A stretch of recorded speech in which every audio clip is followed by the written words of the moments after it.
haven't seen him around for a couple days. I don't know if his new pizza place just went back to Chicago or something. Justin emailed him today, and if I'm going to make sure that they read the email. They did not know where it talks about we have to. Well, I don't know. I haven't seen him for a day or two. I'll check out when I go home tonight. Good evening. I'd like to call to order the City Council adjourned meeting of Tuesday, September 5th, 2017. Michelle Shuddy is from Access Ministry is here to lead us in a prayer.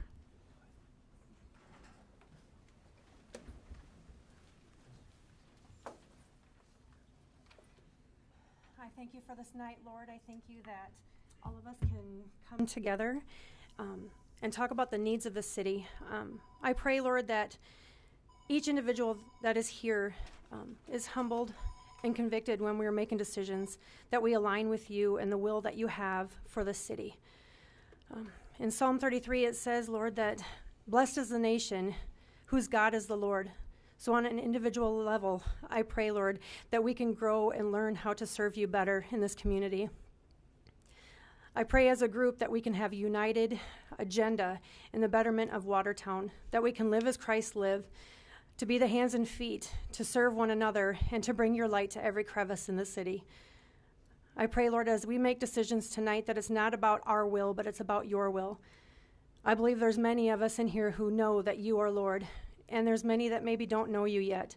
But as we come together, I pray that we can think about that. Consider that as we learn that you do have a plan for us, and that you are a God of provision, and you will give us guidance if we just humble ourselves and ask you first. So I pray as this night goes on that decisions are made to grow the city and to make it flourish in your will and in your name. In Jesus' name, amen. Amen. Thank you, Michelle. Please join me in the Pledge of Allegiance. Pledge allegiance to the flag of the United States of America and to the republic for which it stands, one nation, under God, indivisible, with liberty and justice for all. Roll call, please. Albertson? Here. Bueller? Absent. Danforth? Here. Lallam? Here. Manti? Absent. Roby? Absent. Solom? Here. Thorson? Here. Vilhauer? Here. Why? Present. Thank you. The first item on the agenda is approval of the consent agenda. Do I have a motion and second? So moved. Moved by Lallam, second by Y. All in favor, signify by saying aye. Aye. All opposed, signify by saying nay. Motion carries. Okay, the second item is approval of the agenda. So moved. Moved by Vilhauer, second by Danforth. Any comments? All in favor, signify by saying aye. Aye. Those opposed, signify by saying nay. Motion carries. Item number 3, application for a transfer of ownership of a retail on-off sale malt beverage license from El Tapatio, Inc., doing business as Tequila El Tapatio at 715 9th Avenue Southeast, to Maria A. Rodriguez, doing business as Tequila El Tapatio at the same location. I'll open the public hearing. Is there anyone here to speak for or against this? Seeing none, I'll close the public hearing and look for a motion and second for approval. So moved. Moved by Lallam, second by Danforth. Any discussion? Seeing none, I'll ask for action. All in favor, signify by saying aye. Aye. Any opposed, signify by saying nay. Motion carries. Item 4, Urban Renewal District Assessment Roll, Resolution Number 17-29. I'm going to open the public hearing, and I think there are quite a few people to speak to this, and I would ask that if you come forward to speak in the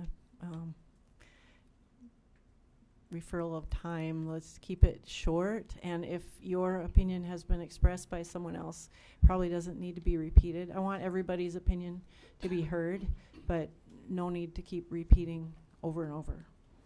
So we'll take those who favor the assessment first, and when all who want to speak in favor of it are exhausted, then we'll have those against. Is there anyone that would like to speak in favor of the proposed assessment?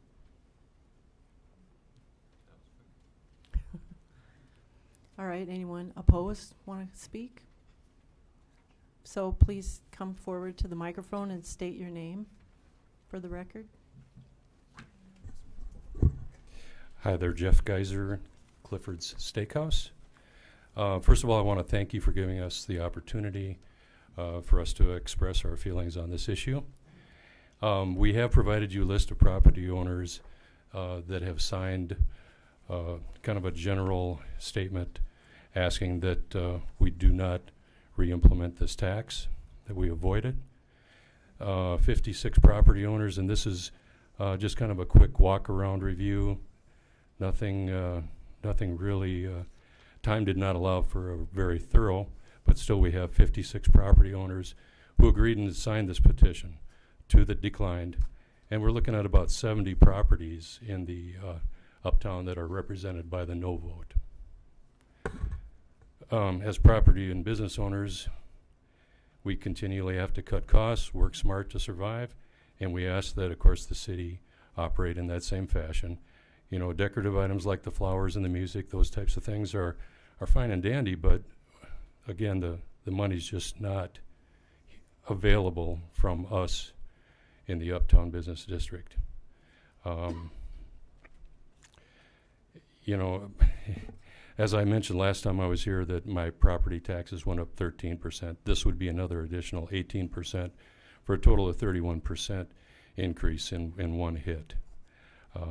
Not sustainable unless you guys know something I don't know on how to operate a business and succeed with an ongoing burden like that, as well as, you know, the cost of labor, insurance, cost of goods, utilities. You know, in conclusion, I guess my opinion on this is that this is an outdated statute, and there may be better ways to accomplish the goals that we need, because we all do agree that the city needs to be revitalized, if that is possible. Again, the world's changing, as Jeff mentioned last time, of internet purchases and those types of things. Well, I see our community changing also to where the heartbeat of the town is out by the interstate with the franchises and those types of businesses. I appreciate you spending time to listen to me, and I think you all have a copy of the signatures that we were able to receive. Thank you.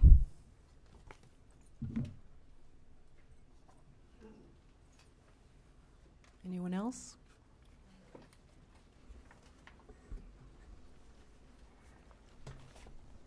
Last time when I was here, I'm Kay Solberg, I simply asked for a plan. It says here at the bottom of the letter that we all received, and Vince, to you meaning two times, because we all received that letter twice because of errors in the first one. But it says your property has been assessed, whatever it is, because it's based on mill levy times the value of our properties. And for the urban renewal plan, we have not heard any plan as to how that $58,000 would be spent, except for flowers. Has been mentioned. If you take 50 pots divided into the $12,000 that was spent, that's $250 for a pot of flowers. I guess I just think that we need to be able to hear a plan from the Urban Renewal Board as to how that money would be spent before anybody is going to jump on the bandwagon and say, yes, we're willing to throw $58,000 into a pot for us to be able to spend it on whatever it is. I've asked for that plan. Nobody seems to be able to come up with that plan.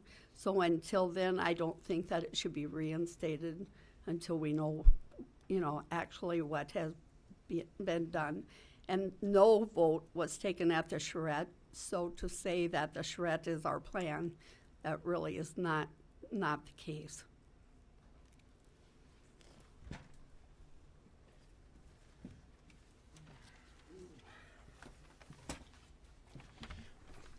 Yes, I'm David Johnson, owner of Century Building LLC. I'm not sure whether or not this is the proper forum for me to object. I'm more objecting to the assessment of my building that is yet to be built. The assessment is $120,000 for a 3-stall garage. That's about $40,000 per stall. So I'm not so much objecting to the implementation of the tax as to the assessment on the property.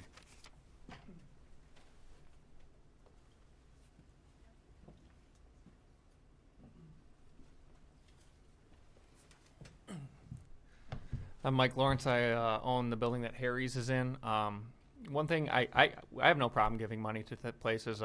We wrote a personal check, $500, to go to the skate park to try to get that thing rolling. We like to know the plan, and obviously I'm piggybacking on that. But another thing that I kind of caught odd is the more money I spent on my building and the more I improved it, the bigger my number was up here.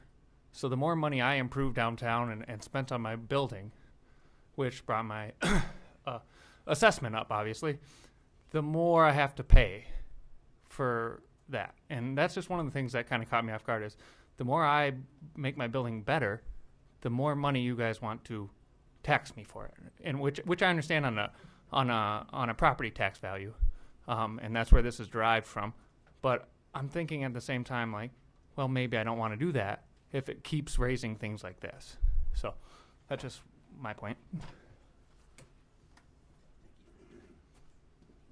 Thank you.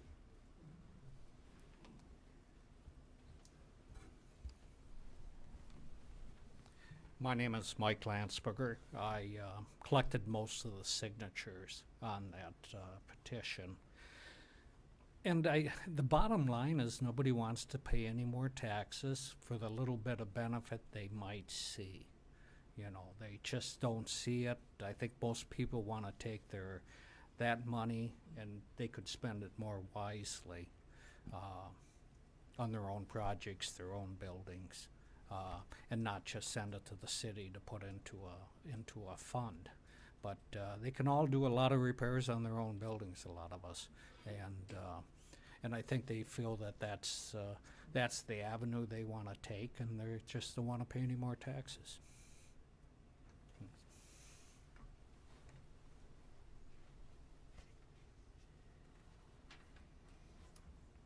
Any others? Thank you, everyone, for sharing. I'll go ahead and close the public hearing and look for a motion and second for approval. Moved by Danforth. Do I have a second? Second. Second by Vilhauer, and let's have some discussion. I would like to first say, in defense of this being on the agenda, that the Urban Renewal Board was faced with, during the budget process, looking at not enough money in the Urban Renewal Fund to pay for the bathrooms and the flowers, which typically come out of that fund. And so they were charged with either cutting those benefits or finding money to pay for them. And here is the opportunity for the council to decide. So the question wouldn't have been asked if they hadn't voted to put it on the agenda. Not that they wanted to force you to have to pay, but to talk about how do we pay for those amenities. Is it appropriate for the downtown to pay for them out of the Urban Renewal Fund? Or should the council find another way to pay for them? Or should those benefits just be stopped? Now, we can't stop the restroom by state law. We must provide a restroom in our downtown. So that one, if this fails, the council will have to find another way to fund that restroom. The flowers, on the other hand, that's up to you. If this passes, then we'll have a fund for that. If not, are you going to cut them back to fit in the amount of money that would be remaining, if any, or just stop it altogether? I'm not sure what fund would be used to raise money for flowers, but I don't think that the downtown board or the people should pay for that any more than I should, because I live here and I enjoy the flowers, I enjoy the sculptures, and I know that the council is going to help pay for that with the community foundation, but I certainly don't think that these people right here should be buying flowers for all of us to enjoy. So I don't think that it would be appropriate to charge $58,000 for that, personally. I've got a few questions. I'm not sure, probably Shelley, I'm looking at you probably most likely on this. How was the assessment? Is that based on the county assessed valuation? Is that where that's coming from? Okay. And the .00375, where does that come from? How is that arrived at? That's the assessment that was when this assessment process was created in the Urban Renewal District. That's what it's always been, at least since I've been here in 2004. Okay, so at some point the that board was established with a maximum of $1,500, and as long as I've been here since 2004, that assessment has not changed. It's just changed based on the property valuation. Okay. And if this assessment were to be passed, this would be payable in 2018? That is correct. Okay. And will you kind of walk us through, I mean, this was a discussion when we had our budget hearing, kind of walk us through, I mean, if this is not passed, or okay, if it would be passed, is the plan that this would be a one-year assessment? I mean, as the reserve is rebuilt, or what's the duration of this? Right. Every assessment is for 1 year. So every year, this assessment roll would come in front of the city council for consideration.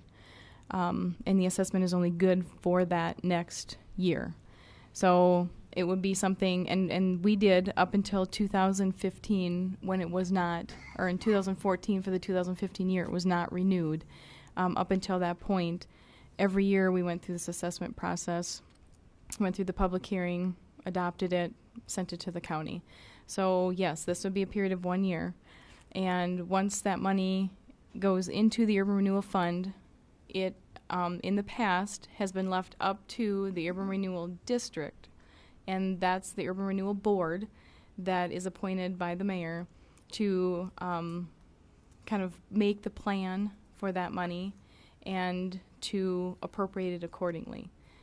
So I don't see that that would be any different here. If it is not passed, then we'll have to go back through and rework the budget, because there will be about $11,000 in cash left at the end of 2017 that could be used.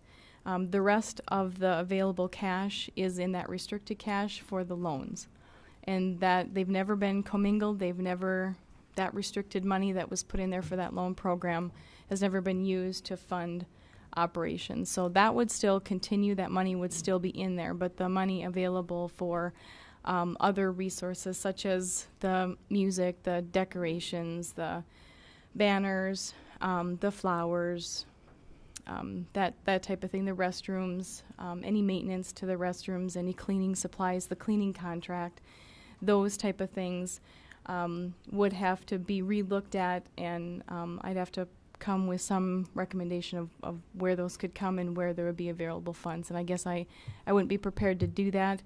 We do have a CIP meeting coming up on Thursday.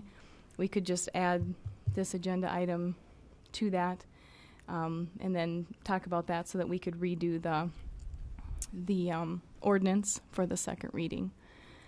I guess just as long as I got the floor yet, I guess I would be in favor of that. I mean, obviously, the two biggest ones, the bathrooms and the flowers. The bathroom, like the mayor explained, we haven't got any choice in that, but that has to be provided, so it's a matter of who's going to pay for it.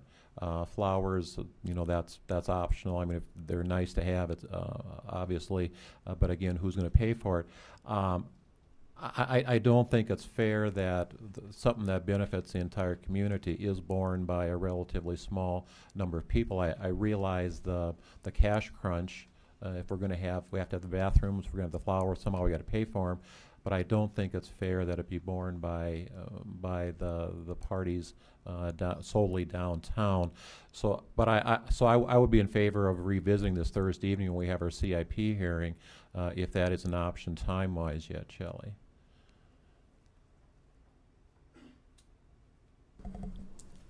Shelley, how much does it take for us to operate the bathroom on an annual basis, about approximately? Just a bathroom. For the supplies and the cleaning contract, it's roughly about $12,000. Okay, and we are required to have that in an uptown district or something? Correct. I think I don't know that all of the downtown businesses have restrooms available to the public, and so the city has to provide one. I believe that was the explanation I was. Okay, and that makes sense. So you go to the mall and they have one bathroom. Right. Right, so same concept, I'm assuming. Correct. If I have a building that I build somewhere all by itself, that may not be in this area, and this is probably not a you question, I don't see, but I'm assuming I have to have a bathroom in there, a public bathroom. You do? Okay. Because really, I do know that some of the businesses downtown, if you are down there, that they do have restroom facilities that you can use and others don't. So obviously, it almost seems unfair for the people that have invested in that and have that they got to pay for this bathroom. Now, I can see those that don't have it where they should, because they don't have that ability for their customers to do that. The flowers are nice, but they're not required. The bathroom is required, and I think some discussion needs to get looked at in regards to how that's supported and whether there's any contribution from the urban renewal district.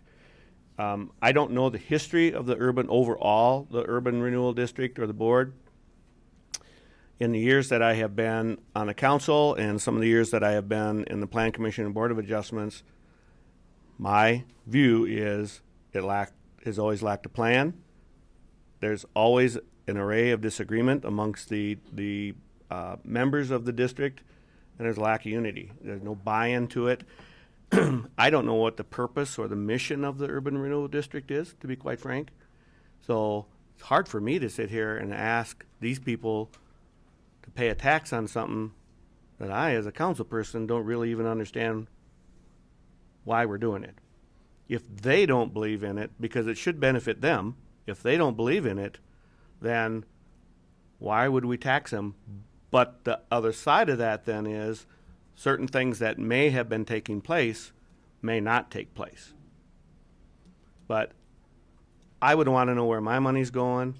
I would rather put it into my own building than put it in somebody else's hands, unless there was a plan I was buying into. But again, I don't fully understand as well as I should the urban renewal district and its ultimate purpose and mission. So. But on behalf of the board, I served on that for quite a while.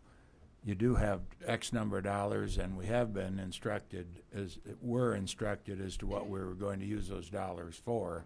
And so when you're told, obviously, and Shelley would do a great job of saying, you know what, you can't pay the bills we've been paying, then what would be the choice? That would be to come to this board and say, what can we do?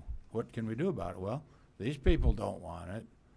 So really, Thursday night, it's going to be up to, well, maybe, if we don't pass this, then Thursday night, it's going to be up to us to work with Shelley and say, do we really want the flowers? And if we do, is the city going to pay for flowers for beautification's sake or whatever else it is? But I served on that board, and I'm telling you, they have their hearts in the right place. They really do want downtown improved, and you got to have money to do it, and they're out of money. So what do? You come to this board, I think, this council. Does any of this tax go to the loans that are put out? No. No. That's all a separate issue? Yep. So that could continue for improvement, That's as a historically revolving been loan. done?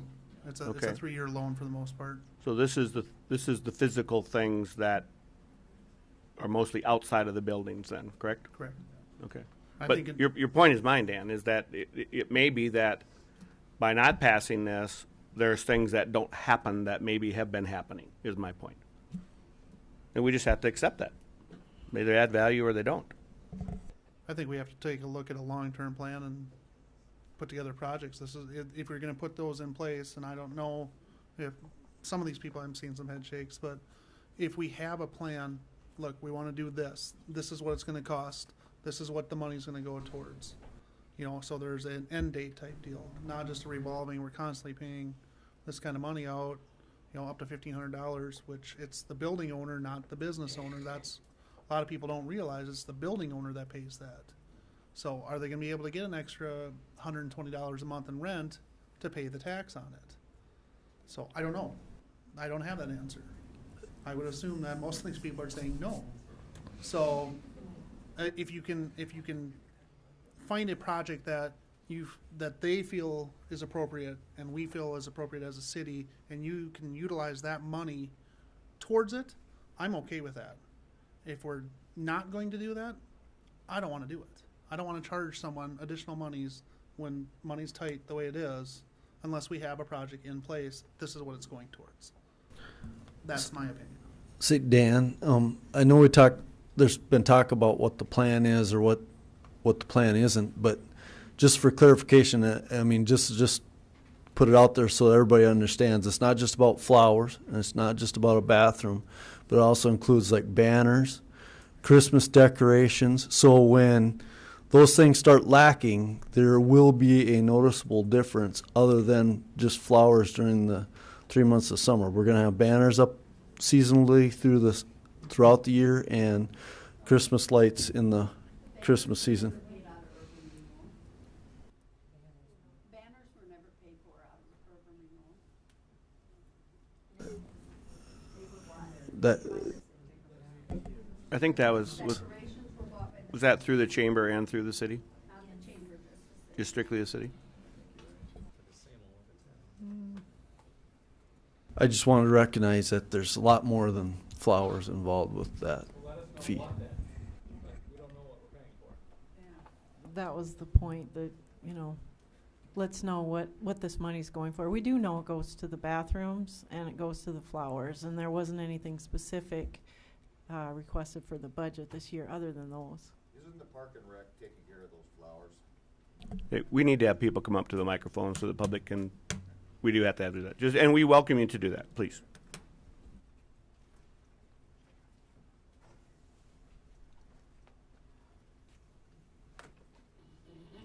I thought we were closed up on that, but thanks for letting me hear it.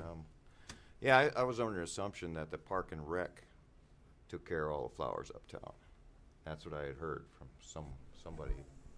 They do the watering and things of that nature. They don't actually buy them. Right. I guess mainly we just want to be fair to all the business owners and say that downtown we want to have the same shot as they do up in 212 and up in that area. We don't want to be taxed anymore because our traffic isn't any heavier, and most of the businesses have moved out and they get more exposure, where we're kind of shut down here, and we're just kind of like happy little worker minions, and we don't want any more tax on us than we have to have. So I guess I would just say it's kind of unfair to tax a certain amount of people just because they're in that certain area. I know it's supposed to benefit uptown, but First Avenue, as far as I'm concerned, you know, I don't have any flowers on my road. Not that I care much either way. Or speakers. You know, if we want some music, why Geyser pipes it out of his building all day long, and, you know, he gets to play what he wants to. But I would just say that we don't want to be taxed any more than we already are, and just to be equal on a board of all the property and business owners that are in uptown and, you know, up the other places. We want to be even with them, at least, so we can kind of be on the same level. So anyway, that's it. Thank you. Yep. Any further discussion? Seeing none? And I'd just like to add, I think the city's responsibility is to help provide the structural, the infrastructural part of any part of our community. And to not, in our uptown area, you know, we need to make sure that we have good sidewalks and we have good alleys. And you know what, if we deem as part of our management of that area that we need bike racks, then we should have bike racks. Or I don't think it's our place necessarily to use taxpayer dollars any differently than we would in any other area. You know, if we spend dollars uptown for the art walk, the statues that are out there, then how do I answer to somebody that's out on Magic Mile or out someplace else that, well, we'd like to have statues, or we would like flowers out here? How do I answer to it's okay in this area, but not to those other areas? And we're using our taxpayer dollars to do that. So we got to be careful with that because we do set precedents. I would like to see our money go to making the environment better, so that we have spent a lot of money in the last 4 or 5 years on alleyways back there, parking lots, things like that. If we go through and have a plan that modifies our uptown streets to put some jut outs or whatever the plan is, that's the kind of thing I think the city should be investing in. Other types of things, then I do think that those types of projects that don't fall into that category should be something that would be a good fit for the urban rural district if you all agree on that's where you want your dollars to go, but otherwise not. And I will say, I see Mike's coming up, it does seem a little odd to me. I get it that it's based on the value of property, but it kind of does work against you that, gee, if I put money into my property, I get taxed more. Now, we get that on the assessment rolls. I get that, you know, but in this particular case, it seems a little odd. I think there's a lot of Mike Lawrence again with Harry's. One thing that I think a lot of us are wondering is, where do the flowers on 81 come from? Where do the banners all throughout Highway 212 come from? Are we not taxed the same way they are? Or do they have a special assessment that gives them flowers and banners and we don't? I mean, that's what I think. I think that's where a lot of people are thinking, how come we don't have the same role that they do? We're actually in we're getting more roads shut off to us at this point to get down to us, and it's making it harder. We've noticed it with the Kemp project. It's just hard to get down from the west side of town. And now on top of that, we see things like this come up. And like I said, I don't think there's anyone who doesn't want downtown to be better and pay for it a fair share. But when you talk $58,000 and $12,000 of it goes to bathrooms, that's a lot of flowers, you know. And I know that the rest isn't, you know. And the flowers are about 12,000. 12,000, yeah, for one year, and compared to I think about 2,000 for the highway flowers. Okay. And I mean, it's a completely different scenario where you have volunteers planting them on the highway. And these are, you know, they're done by a flower shop, and maybe that's something we need to look into as for a $10,000 savings, and there's I believe there would be a lot more planted on 81 when you drive up and down. That's a lot of flowers planted there, you know. Whereas I don't know how many baskets there are on 50. About 50 baskets. So 50 baskets that we have to plant for $12,000 seems excessive to me.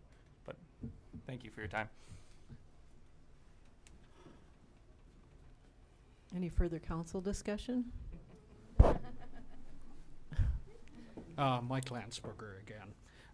You know, I'm going to go back to a little bit of what Jeff Otto said. You know, on First Avenues on both sides, we don't really see any benefit, and more power to the folks on Kemp that get a little bit of a benefit. But most of us on the First Avenues and maybe a little bit on Maple and Broadway, they get a benefit, but we don't see nothing.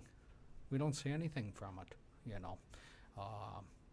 And I think that's part of the reason some people don't want it, is that they see no benefit from it. And even the ones that do get some benefit, they don't want to pay the extra tax for the very little bit they receive. Mayor, let me ask, and maybe this is I don't know who's this question to, but I'll point it to you. Can't they have their urban renewal board as they want and bring projects to us as they want and agree upon as a group? And if that requires some city funding, come ask for it. But if they're going to have a, most likely, they're going to have to implement some type of a tax if that's what they want to get done as a group upon themselves. But they're the ones initiating it at that point. Why? Yes, they can. And it was the Urban Renewal Board which brought this forward, facing either a cutting of benefits for 2018, which they saw in 2017, or establishing a means of paying for them because the fund was depleted. So that was their challenge, to either cut the benefits or provide a means of funding the benefits. And the Urban Renewal Board's action of passing the assessment just moved it to the council for you to answer. Because if they hadn't moved to bring that forward to the council, then their only choice would have been to cut. And they didn't want to cut those benefits. So the Urban Renewal Board is saying, we'd like these benefits to continue. Now it's up to the council to decide how they're paid for. There's a timing on there, Mike, just an FYI too, because you pay your assessment on the first tax bill, and it has to be out by October 1st. 100%. Yes, and then it gets paid all in the first half of taxes for assessments. So that's why it went in. That's why it's a new Urban Renewal Board. The board's actually new as well, so they don't have some of those in place. That's why it came forward as fast as it did. And there is not the plan. So I think if we look at it, we really have to take it back a year and factor in some new projects that this is what we want to do, this is what it's going to cost. Then we can bring it to them with, if we want to do this. I will say, and maybe I guess I'm going to plead ignorance on this one, but my assumption has always been that these are your dollars, and they're spent how you recommend them to be spent, not. And I've heard tonight, where is our money going? Well, I would hope that y'all know where your money's going, because it's not mine. It should be going to your benefit. So for us I don't see our role in this as being the tellers or the dictators of what project is done, unless it's a city project that we work in conjunction with, that obviously we have to have a part of. But to me, the primary use of your urban renewal tax dollars would be for your projects. And if for some reason you can't do that, or you choose not to, to me, that's your decision to make as a body, not ours. And I don't, obviously I don't see the support for this. I don't think we should be telling you what we're taxing for, because I don't think we should be the ones telling you how your dollars are spent. So, if I can interject just a moment, Jeff Geiser from Clifford's. Again, I'm one of the people that get taxed the maximum on this issue, and it takes a whole lot to come up with $1,500. And the trends in my line of business are going the other direction, and there's many maintenance issues for a property of my size that need to be done for customer safety as well as aesthetics. And $1,500 goes a long ways towards helping the curb appeal of my building look better. And I can decide as a property owner, that's where I want to spend my money. Thank you. Any further discussion? Okay, I'm going to ask for action. Or were you going to say something? And the motion is to approve the assessment. Okay. In the Urban Renewal District. All those in favor signify by saying aye. All those opposed signify by saying nay. Nay. Motion fails.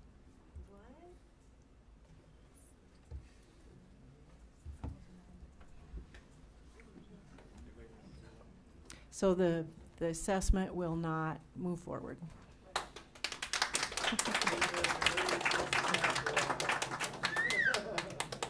Now the council has to figure out whether they're gonna cut the flowers. We'll see you all at Thursday night's budget meeting. I hope they find money for flowers. Okay, the next item on the agenda is the second reading of ordinance number 17-32, amending section 21.6303 of the revised ordinance of the City of Watertown to allow for less restrictions on loading docks in the I-1 zoning districts. And I'll go ahead and open the public hearing. Give people a moment to clear out.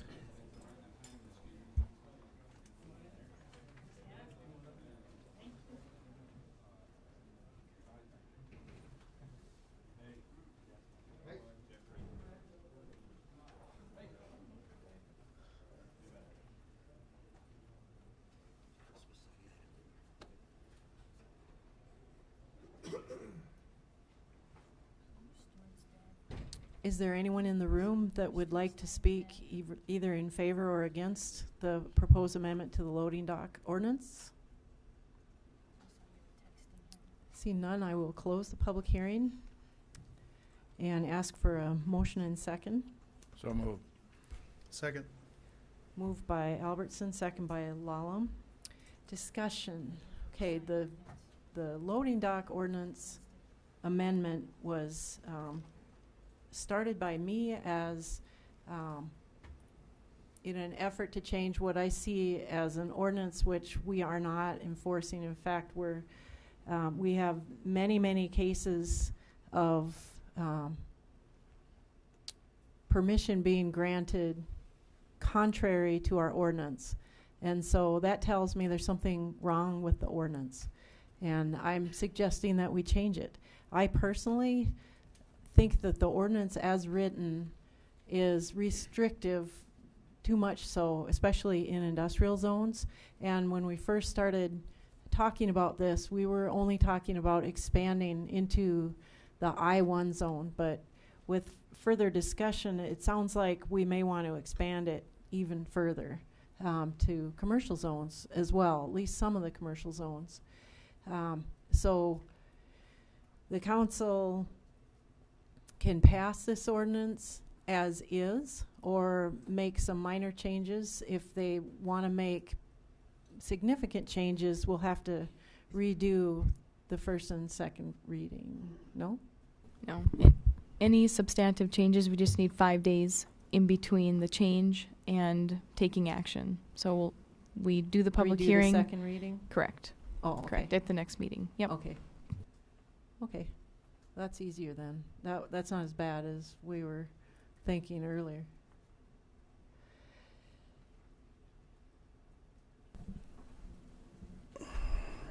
Input? We had discussed this at the work session at length. And as long as we can, Ken, I believe, are you still here, Ken? Okay. As long as we can meet our objective in regards to safety and some of the other issues that go along with it, we either have the option to pass this and then come back and modify it here in a little while, or not pass it and go through a process of getting the language done.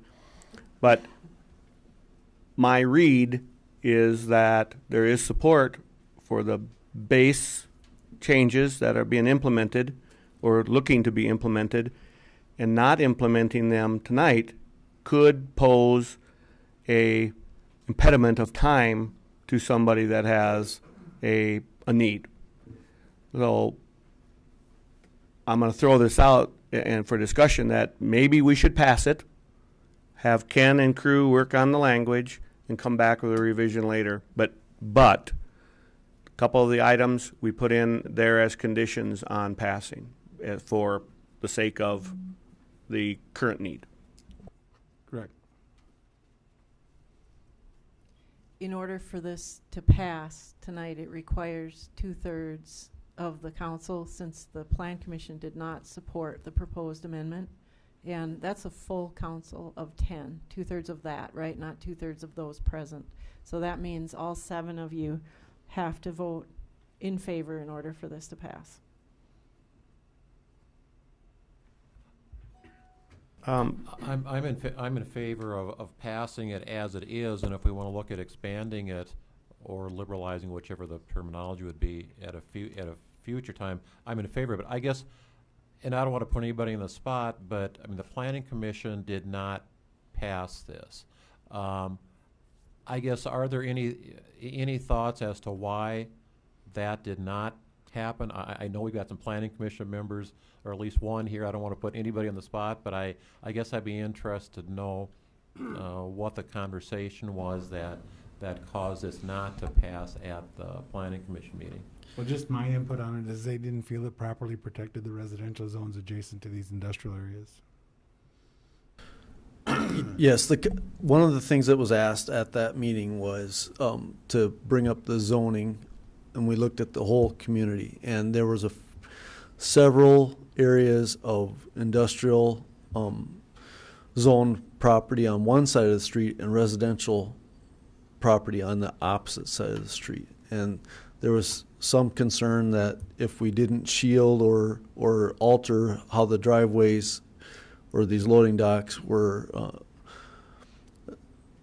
organized in the property, that there would be some detriment to the properties owners across the street. But I think we've kind of since then at least discovered that those opportunities are going to be few and far between that would impact the properties across the street. And if we keep the trucks off of the street and do all their turning movements on private property and assemble the loading docks, that they're not going to have as big an impact on the private citizens. Now, that's just my interpretation of the discussion, but that was a primary reason that they did not move it forward positively. My name is Mark Stein. I'm on the Planning Commission. Actually, that wasn't why I'm here tonight, but glad it asked for some input on that. Just some insight. The Planning Commission was a split vote. I think it was 3-3, if I'm not mistaken. So there definitely was some positive movement toward a change. I think Shane said it well in that it was just confusing. It was not enough clarity, I think, for the Planning Commission to feel comfortable passing it.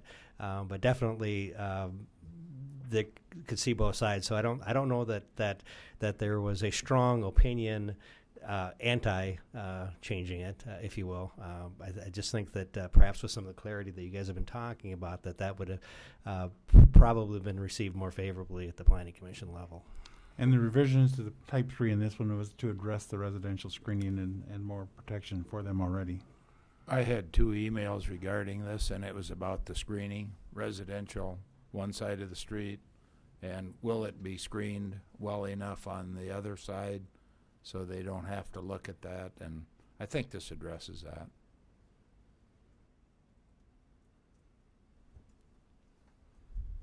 Any further discussion? The only thing I would add is whatever motion that we have, that we put the condition in there, and maybe Ken can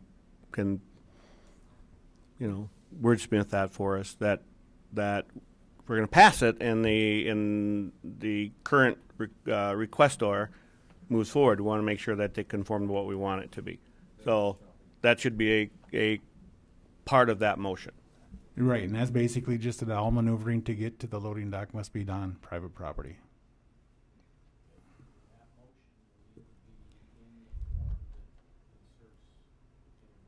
I think I already asked for a motion, didn't I? Was a motion made? Now that the motions are Right, it was a motion made to pass as As is. presented. Yeah. Okay. With no changes, so I don't. Okay. Either a substitute motion would be. It doesn't matter if you're going to make a substitute motion. It's whoever wants to change the motion on the floor. Just make a substitute motion. Well, I'd like to make a motion that we pass as is documented today with the inclusion of Ken's statement that all, say it again, Ken. All maneuvering to access the loading dock must be on private property. That's it. I'd second that. Okay, now say it slower. All movement to access the loading dock must be on private property.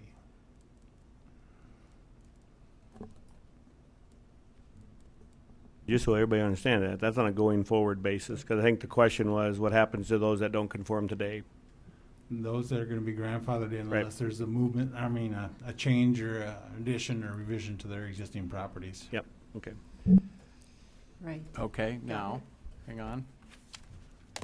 There's more to your motion. You just don't know it yet.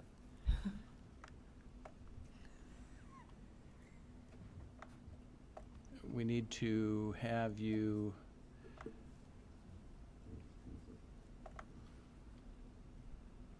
specify in the motion where you will have that inserted in the proposed ordinance. And I had previously said as a second sentence in paragraph 3 when I was discussing. Is that what your motion was, Mr. Danforth?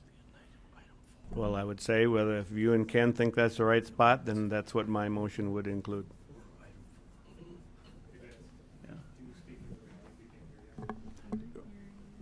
Sorry. Or, okay, Shane also says we could just have it as a separate para 4. Call it number 4 because it is different from screening. Yes.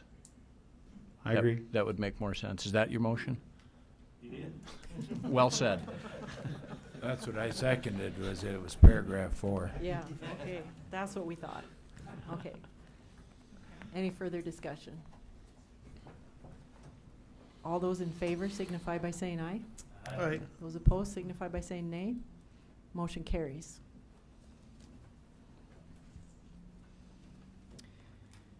Item number 6, second reading of ordinance number 17-33, amending chapter 2180 and 2190 of the revised ordinances of the City of Watertown to update the sign code. I will open the public hearing. Is there anyone in the audience who would like to speak for or against this? Please come forward and state your name into the microphone for the record.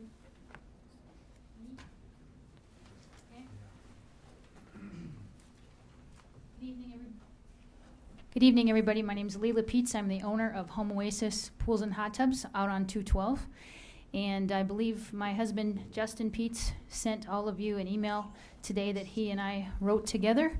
And just to make sure that everybody checked their email, I have that in front of me to read to you on our opinion about the sign ordinance, where you are going to make it illegal for us to use an air dancer 3 times a year, and the little signs that we put up on our own property that are only up for about 10 days at a time and then we take down. So we'd like to still be able to use these forms of advertising. We do spend several $1,000s to advertise our different sales. We do mailers, we do TV, we do radio, we do different things, but we also track our sales. And a lot of times the people that come in because they see the signs. They see the air dancer. They see things and like, hey, you know, because we don't have the best visibility where we're at. We are about a half a block off of 212, but we have had a phenomenal state fair sale this last 10 days, and I'd like to be able to continue to have those kind of sales. So the email that you got today, I'm going to read it to you in case you did not read it, and I also want it for public record. Hello, council members and mayor. I would like to address the sign ordinance. First of all, we want to thank you for the hard work that you do. It takes a lot of time to run a city, which is a business. And my husband and I were recently informed of the proposed changes in the sign ordinance. And until we had read about this, we were unaware that using our signs and our inflatable air dancer were both against the city ordinance. Otherwise, I wouldn't have spent $2,000 to buy that air dancer. I did not, We did not know that the sign ordinance had limits on the use of real estate type signs, which are professionally made, inflatables, and banners. Your points on how unkempt signs and banners look bad around the city is understandable. However, their use is also profitable. We have done research on our sales at our family-owned business here in Watertown, and we have had a huge increase in sales when we started using the real estate style signs and our air dancer. We also track how our large ticket sale customers heard about our sale. Many new customers have stopped in because they saw the street signs and our air dancer. We call him Mr. Happy, that's why his name is in there. Mr. Happy, our air dancer, has become a very valuable asset to our advertising strategy, bringing in the customers that are driving by. I know that I only have a small business here in Watertown and that you only get $30,000 from us with the 2% tax last year you did. But that is not a lot of money when you're talking about spending, $12,000 to clean bathrooms. I know $30,000 from one small family-owned business is not a lot of money for you, but we believe that every dollar counts and that you do like the $30,000 that we gave you. I would like to continue to use my air dancer and real estate signs to advertise for our large sales. We only use the air dancer and real estate signs about 4 to 6 times a year, and the air dancer comes down every night after store hours, and he was not up at all today because it was too windy. And then all of our signage is put away the day after the sale. I was not able to check with my employees today to see if the signs came down right after the sale when we closed today, which is what we normally do because I was refereeing a volleyball game. So they will be down before we open tomorrow morning if they're not down right now. So we would like to propose some changes. Our proposal for the city is to allow for professionally made metal real estate type signs by 5 or 10 day permits, the same way that the city allows for the large signs by permit. I have 2 signs that I came up here and got permits for, $25 a piece, and they're very large. And I'm willing to pay, to put my signs up to advertise. We would like for you to use the same rules on the real estate signs for positioning on the lots. We are aware that contractors use them to advertise to get their names out there, and we use them when we're having a big sale. We would be very happy to pay a permit for our for our air dancer to be used. And we also agree that you should not allow the cheap cardboard signs that I was told look like a parasite around the city. Those do blow down and fall in the road and stuff like that, so I can understand not wanting to have those kind of things. Our sales are normally 10 to 12 days, and while we do know that there are other people that advertise similarly the way we do, they only have 2 to 3 day sales at different locations. And we also believe that contractors should be allowed to put up a sign for maybe a week after their job by permit. We hope that you will find benefit in allowing us to advertise with these great tools in a reasonable manner, and we are willing to pay permits to be allowed to use them. Thank you. Thank you, Leila. Is there anyone else that would like to speak in favor or against?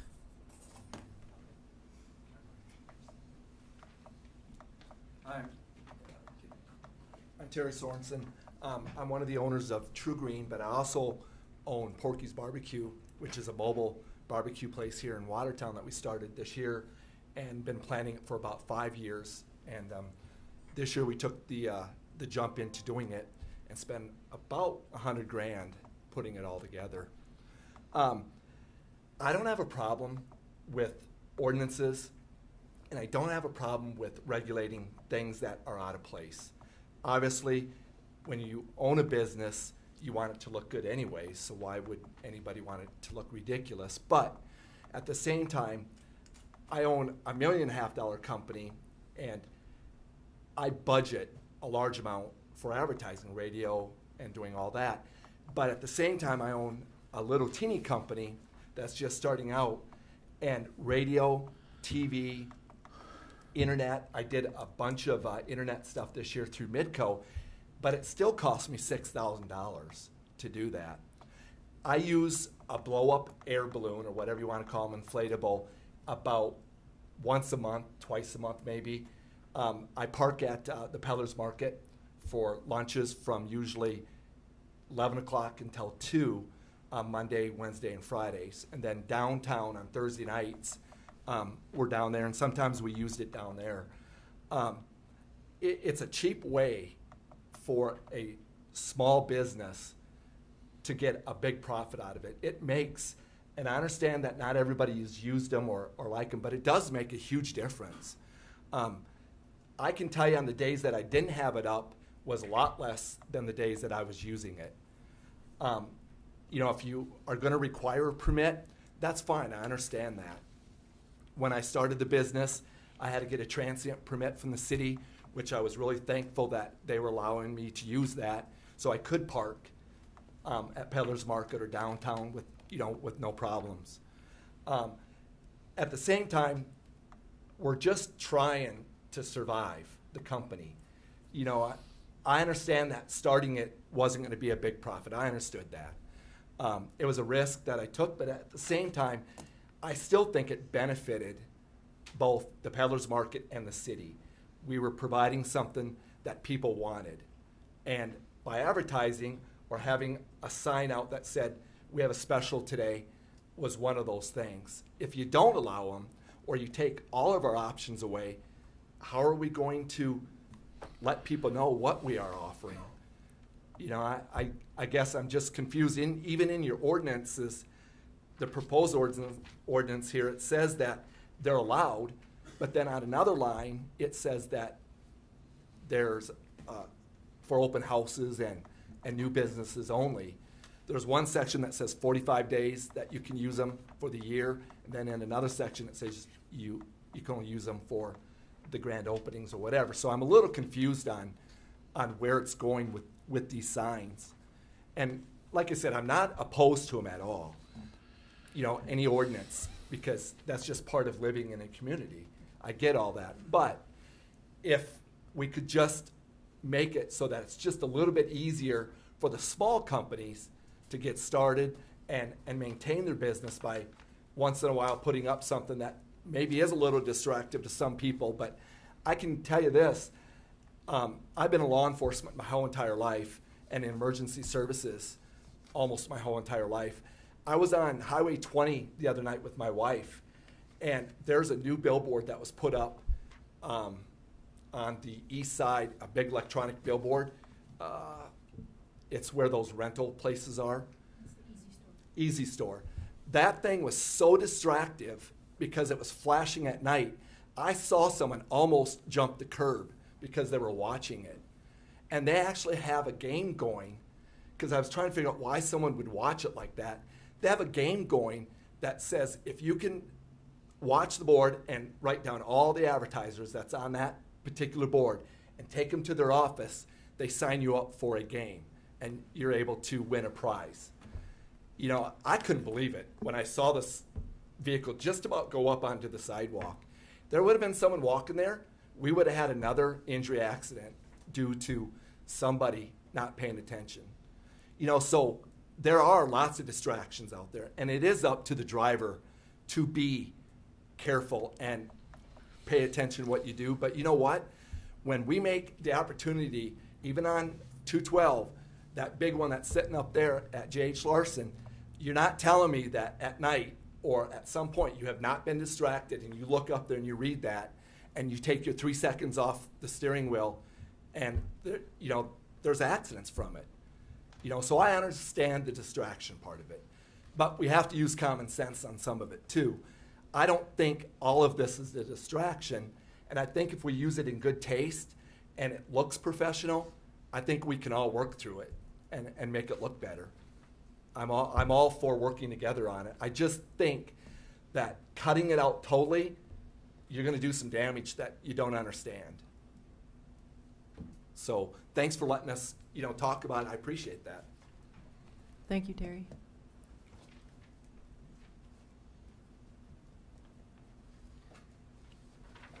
Hello, I'm Tom White with Dakota Satellite. You've probably seen me around town with our portable trailer, our setup with the same thing he was talking about. We use the inflatable air dancer as well. Organized about 1 to 2 times a month, advertised on the radio, social media, and very organized. In the paperwork that he was talking about, that inflatable signs are allowed with a permit, but not inflatable figures. So we were kind of unsure why that is, and why inflatable figures aren't allowed at all, besides grand openings. Also, I had a question on why the teardrop flags or the blade flags are not allowed at all, or proposed to not be. If anybody could speak on that.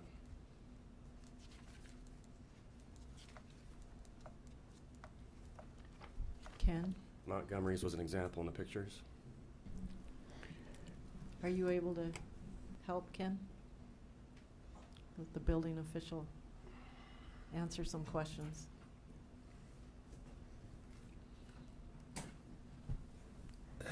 No, that's just one of the other signs, additional signs that was brought before us to try to eliminate and clean up the town and not make it look so circusy, I guess is a good word for it. We had received a number of complaints with regard to that, and it was a general opinion that that was some of the things we were trying to cut out. So if somebody obtains a permit and has an organized event, it's a circusy event. Those are my words, nobody else's. So is this going to be restricting to carnivals as well? I can't answer that question, but I will make a comment. Any one of the signs, and we had a lot of discussion about this during a lot of the public meetings, and we had a lengthy discussion about this at our work session this evening. Any one of these types of signs into themselves really are not a big issue. What becomes an issue is when we have a multitude of different types of signage that can and is placed on properties, and the numbers of those signs. And I'm going to go back to the young lady that was here talking about the Oasis. I went by your area today. You got 7 signs up today. I know you were there. Okay, 7 signs. That's the point that people go, when is enough enough? And we do hear about it. We've seen auto dealerships that have balloons that they have tied to the vehicles that blow out over the road. It's an inflatable of some sort, whatever it is. We have these inflatables. I've seen them right next to the curb along Highway 212. I'm not saying yours, ma'am, okay? If you'd like to come up and talk, we can. But I'm telling you what we see and what we need to try to address.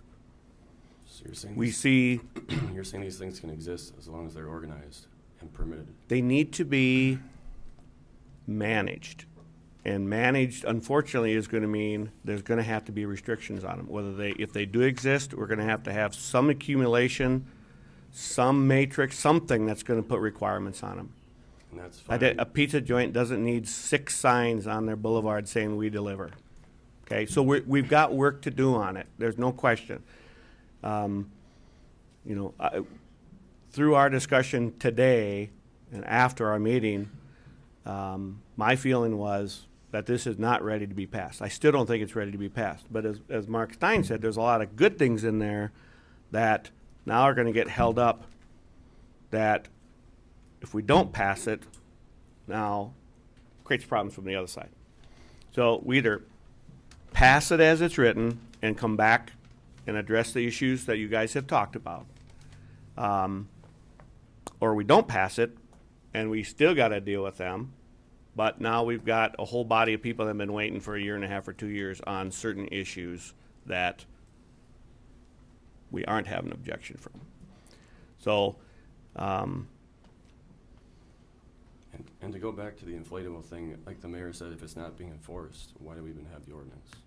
we're looking that whatever we do here, we're going to have the fortitude to enforce what we do. Right. It's just been many of us have been using these tactics for 5, maybe even 10 years, and we've never had a complaint or any issues. So we just hope we can permit some of these things and allow it to be done in the right way. And still make you guys happy and keep things clean.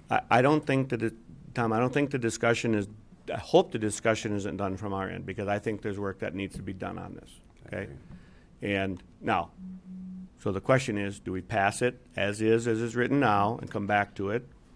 That's really our question. Or do we as a council vote it down and come back to it knowing that we have your concerns to address, and that whole lump of all those small signs needs to be addressed. But in doing that, by rejecting it, then what we have accomplished in the other areas that these people have been waiting 1.5 years on, then also gets stopped. So can our, some of these aren't new in regards to what's this inflatable sign, it just needs to have the fortitude now to say, let's go out and put this in place and take care of it. So if we pass this, we're not saying now you can't have them. All along they haven't been able to have them. That's correct. Okay, I just want to make that clear. So The inflatable, I'm confused. The inflatable signs are prohibited? They're allowed only for a grand opening for 15 days. Inflatable signs are allowed with But permit. if they're not a Inflatable- grand opening, they're not allowed. Inflatable figures are not allowed besides grand openings. Inflatable signs are allowed with a permit. But inflatable sign is like a balloon or a blimp type thing. Your figure is your But dancing there's two man. different sections. One's allowed and one's not.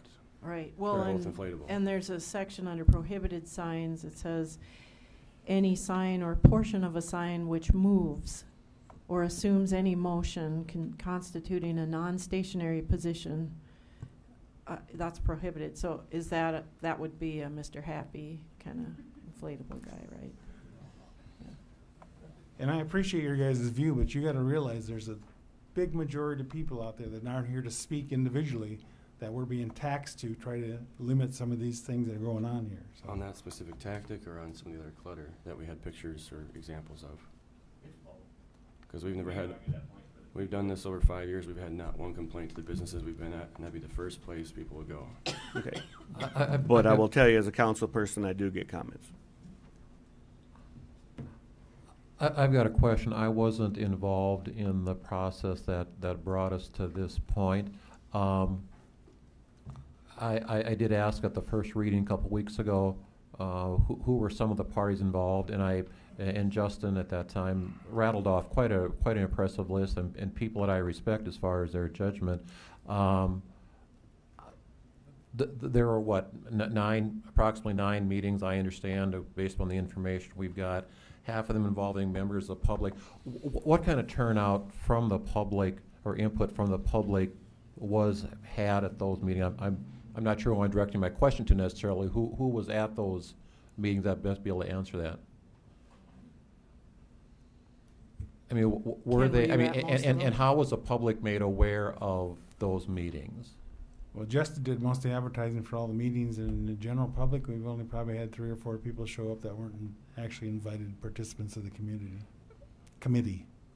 And I guess that's part of what I've got somewhat of a problem with. I mean, I hear the concerns. I'm not saying I don't agree with them, but by the same token, there were opportunities the past year and a half that's being worked on for people to have some input in this, and now we're not getting the complaints until we're ready to act on this. They said they published it in the paper, so I guess if you subscribe and read the paper, you could be aware of it. We heard it on the radio today. They were talking about what's being discussed tonight, and what I was told, the signs weren't even mentioned. So I don't know where we're supposed to find it unless we subscribe to The ordinance is paper. available, or you can contact us and we'll advise you. Those meetings that were held over the last year and a half, was it stated earlier that those were more for the portable signs, or the plywood signs on wheels? It was for the entire code. We read the whole thing. Right. The impetus behind it. That's what I was saying. That what drove that review was portable signs. And off-premise. And off-premise signs. Yep. And then that led to some discussion about these other items.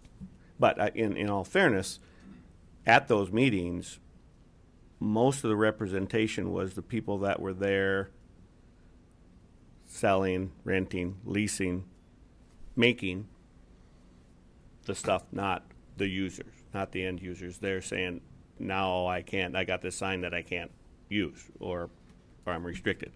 So most of it, which is historical on any of the sign code meetings that I've been a part of for many, many years, it has a tendency to be those people that are in the business of selling those, leasing those, renting those, where the input comes from. It has not been very much from the actual users.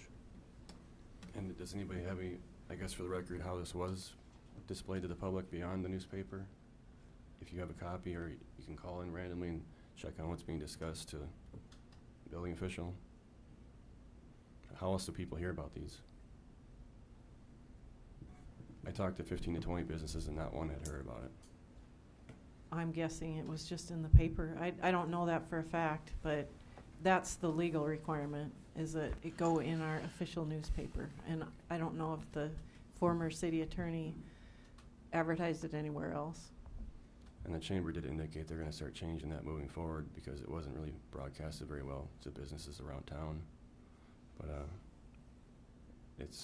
we're just first hearing about it now.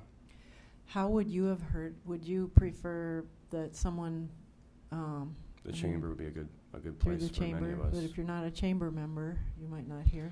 From council members, social media, even the radio. We heard an ad today, but it wasn't mentioned.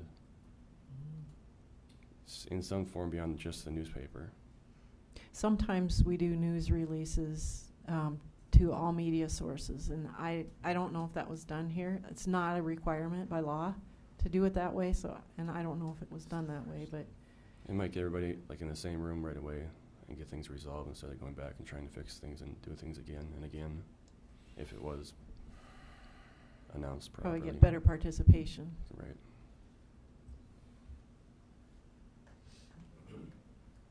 Just for clarification, what are our legal requirements? Posting an agenda, and we have an official newspaper. Those are our two outlets. Yes. And if you guys, And any of our agendas are on our city website, and they're posted there. You can go on and do a notify me, and you can get a text message or an email of any work session, and then you just click on a link, and it'll take you to the work session. It'll take you to the council agenda, and we always try to have those by the Thursday prior, and you can look and see if there's anything that you're interested in, because all of this went on a work session.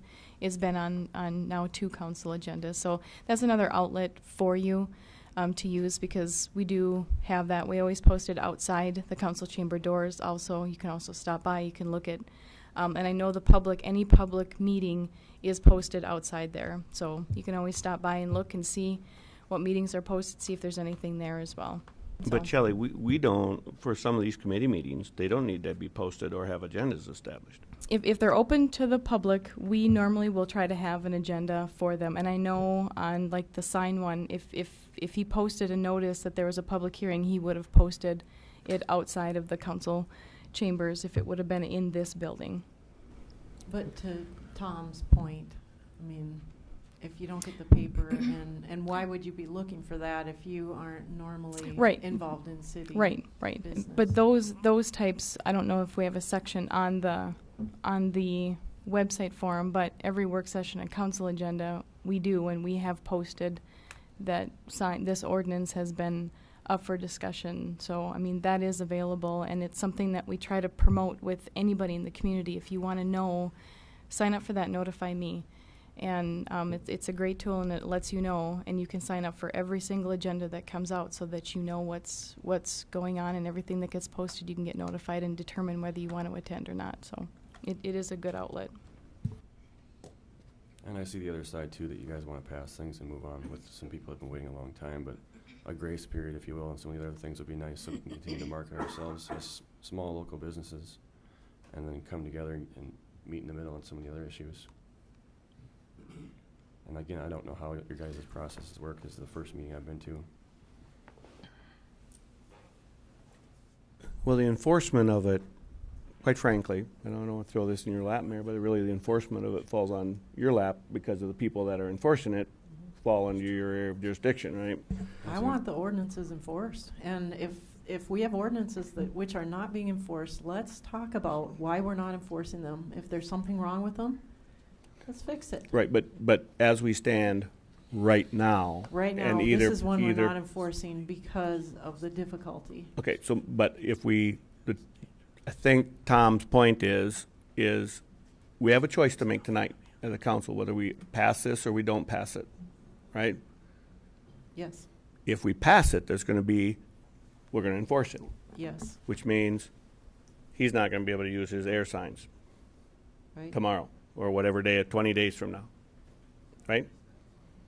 I think what he's saying is, can we have a grace period on some of those that says, okay, we're going to talk about those other things anyway. Can we have a grace period on this part of the ordinance if it's passed? Even if we don't pass it, it's already on the books. We could enforce it tomorrow if we wanted to. That's correct. Right away. It's already on the books. This is something that the inflatables are already not it hasn't been permitted. Enforced, right? But it hasn't been enforced because we people have them and they've been using them, and nobody has mentioned to you with your Mr. Happy that he's illegal. Because we can probably dig up a whole we could probably dig up a whole list of ordinances that aren't being enforced, and it's just where do you start and where do you end? Right. And I don't really want to do that or have to be in a city that does that either. So. Right. Mark, did you want to say something? Yeah, I do want to say something. Mark Stein, Stein Sign Display. First of all, I guess I do need to respond to one comment that was made earlier, not even directly focusing on the sign code, but had to do with that electronic billboards were distractive. Actually, there's never been any confirmed study that electronic signs or billboards in general have any impact on traffic safety. So I just don't want to leave that hanging out there that electronic billboards or billboards in general are a big traffic hazard. I do feel important to clarify that. And beyond that, I think that, and again, I've had this conversation with Councilman Danforth and several other council members over the many meetings that we've had, hours and hours and hours we've spent on this thing over the last year and a half. And I can assure you that it's not perfect. I can assure you that there's going to be areas that people don't like. I'm not in love with it, very frankly. Because it's more restrictive. Each sign code that we pass becomes more and more and more restrictive. I'm also a citizen of Watertown. I also understand that sign blight, to use Councilman Danforth's term, is a concern. I believe that much of that is due to enforcement, not that our sign code is inadequate.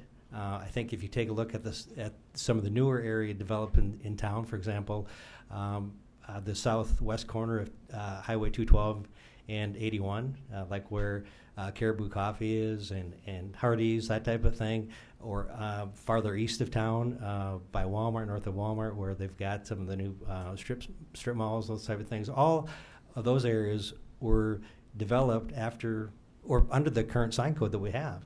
And I don't think anyone really has a big issue with sign blight in those areas. When people talk about sign blight, they talk about frequently East Highway 212, just east of Highway 81, where there's a lot of signs that are close together, including some billboards, including some on-premise signs. But those all were constructed under the old sign code that was replaced 20 years ago, for that matter. So I don't think it's fair to just categorize all signs as sign blight, and that we need more rules and regulations and so on and so forth. All that being said, and this is going to sound weird coming from a sign guy, but I would encourage the council to pass this sign code. Reason being is because you're never going to get a perfect sign code. You're always going to have things that people don't like, things that are restrictive, things that people think that they should be special cases for, and we have a lot of people, at the company that I own and also other sign companies in town that have a lot of people that rely on manufacturing and selling signs. I get all that, and that's very, very important. But also, we need to have some type of structure, some type of enforcement with these sign codes that we have. We can have all the sign code rules and regulations in the world, but if we're not going to enforce them, then we're wasting everybody's time, And so that would be my position, is that the sign code that has been presented, that's been worked on for hours and hours and hours, countless hours by everybody that was involved over the last year and a half, isn't perfect. I'll be the first to acknowledge that. I'll also be the first one to acknowledge that there are parts of it that are restrictive that are going to impact our company. I get that too. But if we're going to try to work toward a compromise, which I believe the sign code is, and we're going to work toward trying to address some of the areas that the general public, some of the calls that you folks get, that people do find intrusive, then I think we do need to make a step in that direction. Thank you, Mark. So I guess just on those flags, the inflatables, the realtor signs like they talked about when they advertised on 212, I think we should all have guidelines and permits for them versus banning them altogether. So. Thank you, Tom. Thank you.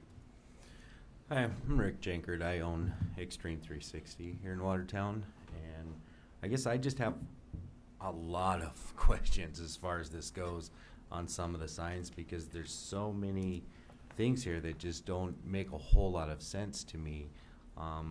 and it's not, you know, the blow up inflatables. It's not the teardrop banners. It's not those things. It's just on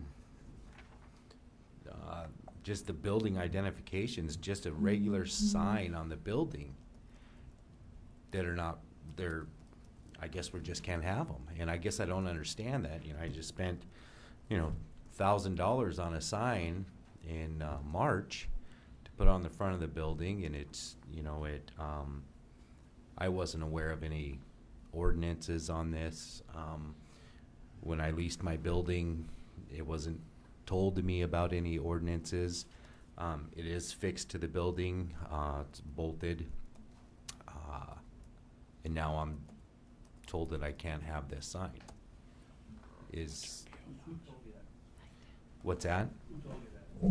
Well, from what I've read here, Is it up? yeah, it's been up since March. Then it's probably, is it grandfathered in, Ken? Well, And that's what I'm saying. I've never Existing heard sign? anything about being grandfathered. What's that? Did you get a permit? I wasn't aware that I had to have a permit. Oh. Nobody told me about having a permit. The owner of the building, nobody. It was actually, there was a sign that was left there that was removed, and I was told that I could put any kind of sign I wanted that would fit to that structure that was already built onto the building, and that's what I've done. I would have to see particularly what he's talking about. You can replace the face of a sign without a permit. Yeah, If it's a face sign. If it's a new sign that went up in its place, then a sign installer should have put it up, and the sign installer is aware of the permit requirements. Yeah, I I've never would- heard of any of that. Ken, could you look at his sign? Does it bop out there, find out where it's at, Yeah, and I'm let just- him know what the I'm right on status is? Fourth Avenue, Southwest, just right there on the corner at What's the Compesca address? there. What's that? What's the address? 726 4th Avenue, Southwest.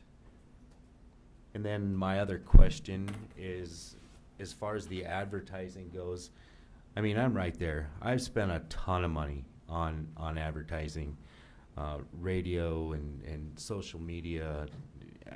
It's endless.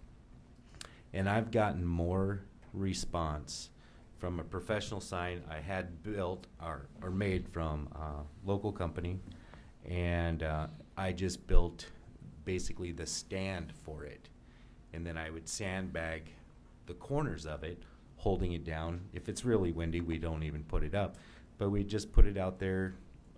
I don't know if it's out a week of the month, is it? But I have more response from that one sign than anything that I've ever done as far as advertising in Watertown. These portable signs or little banners do more for small business than any of the social media, radio, TV, newspaper, any of that. And I document every single one of them. And all of my response comes from the two small signs that I have. One 4x6 sign affixed to the building and a 2x8 sign that's on a banner. And to just take those away would eliminate that business for sure. Because since March is when we've moved to the front. I did have a shop. We've been in business in Watertown now 19 months. And in the back, it was horrible because there's no traffic, there's nothing. It was all done by advertising, radio and social media, newspaper. It was nothing. There was nothing there. And then I had the opportunity to move up front, and that's what we've done. And just those two signs have made it possible to stay in business in Watertown. These two signs eliminated from my business would kill my business. So I just think that, we need to take into a lot of considerations. And I'm just one small guy. There's a bunch of guys out there that are, I'm sure, in the same boat as I am, that we just need to, maybe some finer revisions here or some consideration on something. And I understand the clutter. I've had 3 family members that, you know, came to Watertown from out of state, and one comment was, boy, you know what you're looking for when you go to Watertown. There's a sign for everything. It wasn't, I don't think, a bad thing, but I understand the clutter, Danforth. I completely understand that, but I think limitations are probably a better solution than just removing them. I mean, they're huge for us small business guys. And, you know, like I said, I'm just one that would, those 2 signs eliminated, I'd shut my doors for good. Thanks. Thank you, Rick. If it's all right, I'd just like to say one other thing that I forgot to mention when I was up. Is that all right if I speak again for a moment? Sure. Thank State you. your name again, Leila. Yeah, my name is Leila Peets. I'm the owner of Home Oasis, and I heard you had a lot of pictures of my business, and if we overdid it because we didn't know there was a sign ordinance, you know, we're happy to follow, you know, the rules, but we just didn't know that. Like when they were talking about getting Mr. Happy, we've had him since 2016, and we didn't know that he was not allowed in the city of Watertown. And when you say that people have complained to you about maybe the way my business looks, it would sure be nice if somebody would tell me. I had no idea that anybody, you know, you say, well, people are complaining and there's these, you know, there's too many signs. Okay, let us know what we're doing wrong instead of just taking them away from us. But as far as what he was mentioning, as far as a business goes, I don't know if you guys are into numbers, but I think you are. I did some research here that when we implemented Mr. Happy as part of our advertising for our state fair sale, from 2015 to 2016, we had a 483% jump in business in that same 10 days. And then we have a different sale that's ACE, where a different hot tub sale that we do like in May. And from 2016 to 2017, after we've started using Mr. Happy, we had a 480% jump in that particular sale as well. And then our third one that we use it for, these are the 3 main sales that we use it for, just 3 times a year for about 10 days. Was our anniversary sale, which is in May. And from 2016, when we did not have Mr. Happy, to 2017, when we did have him out there, we had a 222% jump in business. And that's more money for you, and it's more money for us in our small family-owned business. And I'd just like for you to take those kind of things into consideration. If you take away the signs for this young man here, you know, he says he'll shut his doors. And I probably won't have to shut mine, but it's sure nice to see those big jumps in numbers of business. So please keep that in mind. And we are, again, happy to follow the rules, you know, and get permits. Thank you. Thank you. Sorry, it's me again, Mark Stein Sign Display. A couple other comments. First of all, it's encouraging to keep hearing everybody talk about how important signs are. I think if we learn nothing more than that tonight, we've taken that away. The other thing I would say occurred to me about the public notice. Also recall that this was before the Planning Commission previously, and I recused myself from that vote, although the ordinance, the proposed sign ordinance passed unanimously at the Planning Commission. I think that's relevant. And again, I think that if you take a look at the sign code as a whole, 90% of it, 95% of it is good to go. I think everybody that worked on it would agree with that.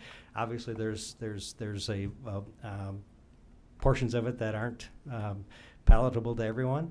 I think that if the sign code was passed, though, that those could be addressed on a targeted basis as necessary, if the council would deem that necessary. But to hold up the entire sign code after all the work and meetings and input that's been put forth to this point, that the other 90% of the sign code, 95% of the sign code, I think, would be a disservice to all the folks that had spent many, many, many hours trying to develop a sign code that is an improvement over the previous one by all accounts, with the exception of some of the voices here that have been heard tonight. So, again, my recommendation is to pass the sign code. Thanks, Mark. Is there anyone else that would like to speak at the public hearing?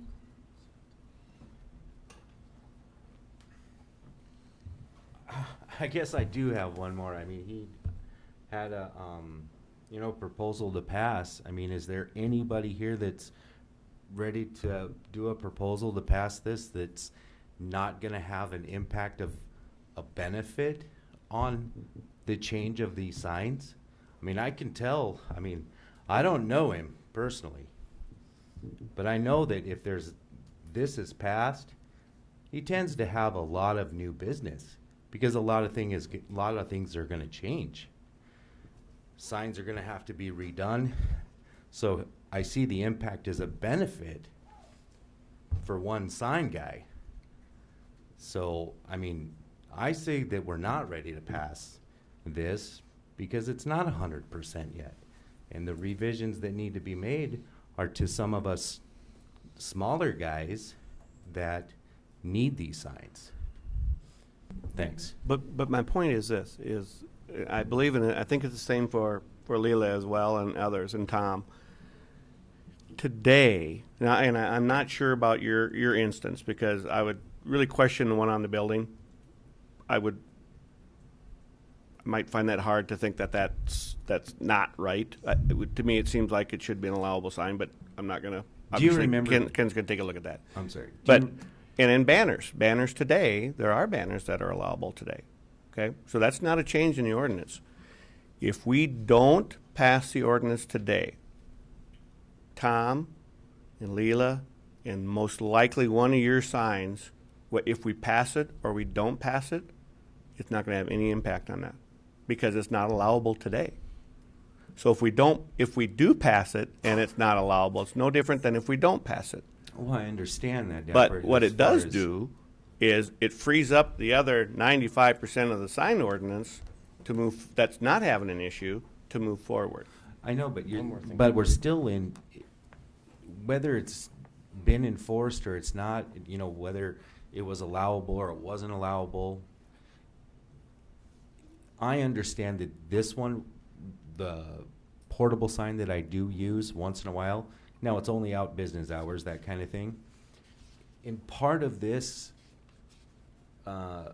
ordinance here, it's allowed, and somewhere it's not allowed. So it's unclear when and when it's not. I don't want to be in violation. I just want to be able to advertise my business and not obstruct anybody's drivability going down the road. It's not a huge distraction. It just says detail special. That's all it says. I think what Ken would be able to help you do, I will tell you, if I read through this ordinance, there's been a lot of effort put into trying to make this thing with reasonable clarity. Well, but it's a hard thing to do. I just learned about it 2 days ago, and I've been busting my butt reading this thing. Yeah, and I'll be honest, to read it and try to understand it without being intricately involved with it is very difficult. It is. And the same thing is true with our recreational vehicle parking ordinance. I've had some questions asked of me here in the last 10 days, and I went back through it and read it, and there's room for interpretation, and that room for interpretation is what creates problems or misunderstanding. So in your particular case, I think if there's a question, or anybody's case, the question, Ken and staff will do a wonderful job helping you get through that and determine. They might have to come out and take a look at your sign or whatever it is, but they'll help you to determine where you're at ordinance-wise. Sure. Okay? And so you might be fully in compliance, or maybe one of those signs isn't. I don't know. But at least then you'll know. Neither do I. Yeah, well, but the point is that whether we pass this or not, and let's say you have one sign out of compliance, if we pass this or not, you're going to be out of compliance, right? Either way we go. But I think what it will do, and I'm sure that the mayor is going to support this, is we're going to have a good, strong discussion on all of these other signs, all the things we've been talking about, to see what stays, what's got to go, or what restrictions have to be placed on them. Well, that's what I would say. I mean, it needs to be thought about as, some limitations on them. Just to do away with them completely, I don't think that that's the answer at all. And I think that's the body of people that would do that, but I think that has to get discussed. And if we don't, if I don't vote on this to pass it tonight, or if I do, this has to happen because this is the part of us that right now that we don't have our arms around. Well, And I it's think just that that's- getting worse I and think worse that's and the worse. biggest thing, you know, as a business owner, and then, you know, I spoke with Tom and, you know, probably 20 other ones. Nobody even knew that this was happening tonight. I'm actually the one that called Tom today and said, "Hey, did you hear this?" First time I've heard of it on the radio. Is it like 6:05? Or no, what time was it? 6? Yeah, something like that. No, 5. It was 5:05, and there was no mention of this as part of the meeting.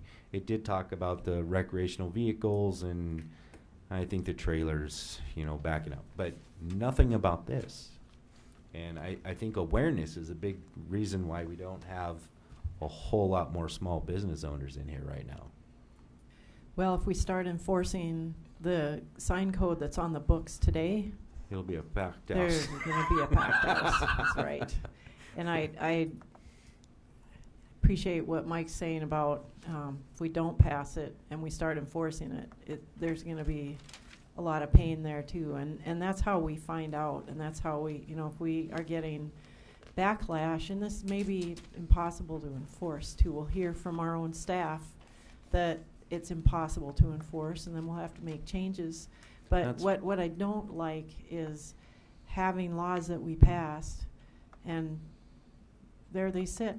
They're only enforced on particular people when they're outrageous, or they're not enforced at all. That's not good either. Well, and that's obviously what we've been dealing with, is something that's not been enforced because, well, it's a little tough to do. This is an attempt to improve upon something that we've struggled with for years. And the sign code hasn't always been part of our code. It's a relatively new part of the City of Watertown ordinances. But even in its young life, we've struggled and struggled to find a happy medium. We haven't. Yeah. And that's why it's here before the council. So, I mean, it isn't done, and if they do pass it, it isn't done. And if you're suffering because of the effects of it, make your council person aware. And that's how changes are made. It's by, Yeah. you know, Well, that's why I'm here, is, you know, this took me by surprise, and I mean, we just started to, you know, actually become, you know, a little bit profitable in just the last 3 months. And it's due to those 2 signs, because that's what everyone sees now. You know, I've done test after test. I get 5,500 cars a day drive by my shop Monday through Friday. well, it's possible that you'd be able to do a compliant sign without a huge amount of modification to what you have. I don't know, but I mean, Well, I need to know something.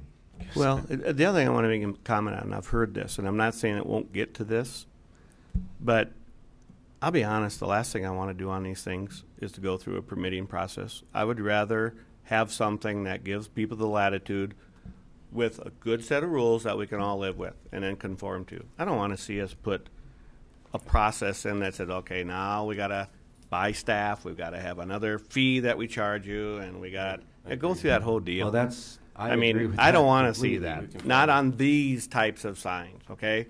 Yeah. Now, again, maybe some of them have to, but I'm talking about this I mean, whole it costs us aggregate of enough these. just to have them So I want to come up with something with a set of rules per se, and enough detail that enables us to A, enforce it, and to be easy understood and used by the people that are using them within a set of guidelines that we need to go by. Sure. That's what I would prefer. And to go back to what you said, Mike, the inflatables are a current part of the ordinance, but the flags are new to the ordinance. So it does affect our business as usual as far as displaying and letting people know we're there, we're open, we're marketing ourselves. Those feather flags, Yeah. Tom? Yeah. Well, again, I'm going to go back to it. The choice to enforce certain parts of this really is going to come right here with the mayor and the staff.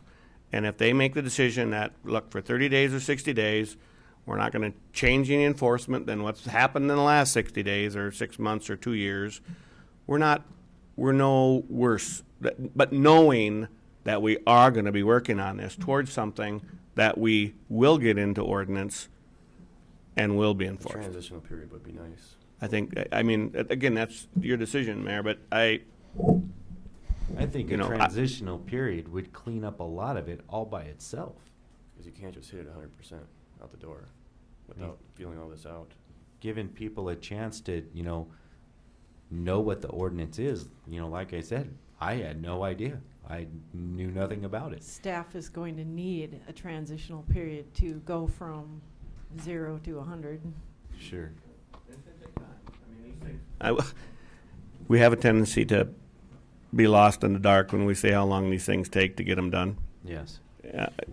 Especially on sign code for some reason.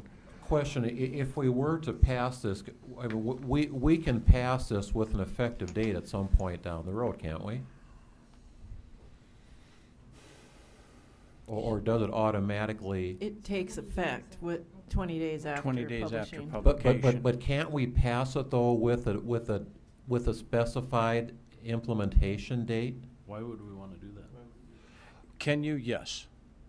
Whether you want to or not is the question that Mr. Solomon. I guess I'm just posing the question that if we were to grant some time for these businesses to come in compliance rather than cutting them off after 20 days, is the only point that I'm making I here. think, didn't we do the parking, off-street parking we didn't do that? Well, we did. It was an enforcement issue. We had didn't it in enforce it. place, and we just said, look, we're going to enforce it, but it's only going to be on a warning ticket only for the first summer.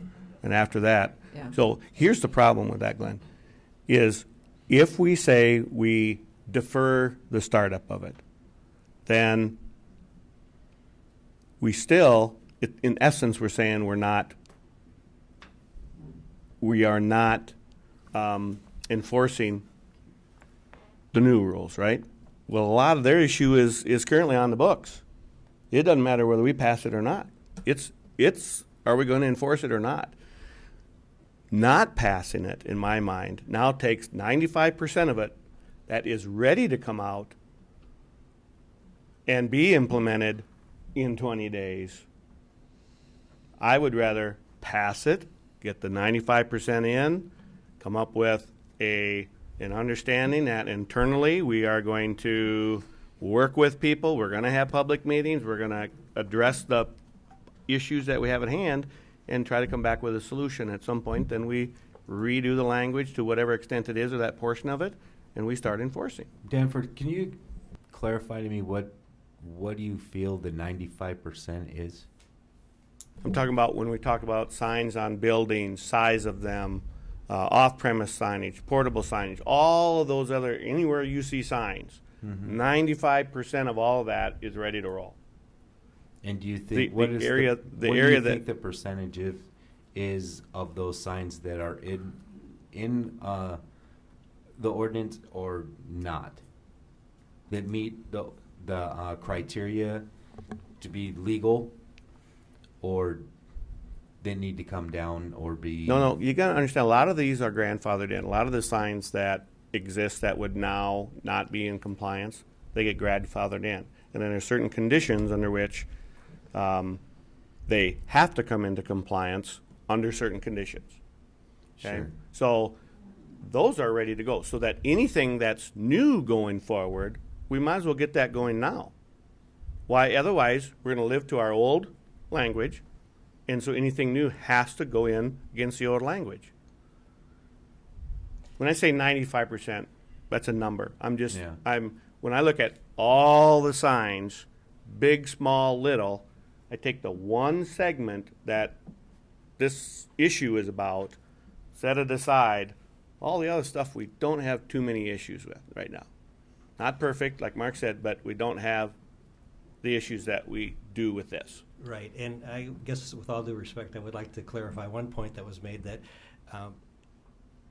my recommendation to the council to pass the sign code is not from any hidden agenda that we're going to get a bunch of more sales of signs or anything of that nature. In fact, if anything, I think as Councilman Danforth would say, is that it acknowledges that for our part of the business, our part of the world, it's actually more restrictive going forward than it is today. So, but I think it's the body of work in total is based upon a lot of hours from a lot of people and a lot of varied interests, some from the sign industry, some not from the sign industry, some from users, some from business people.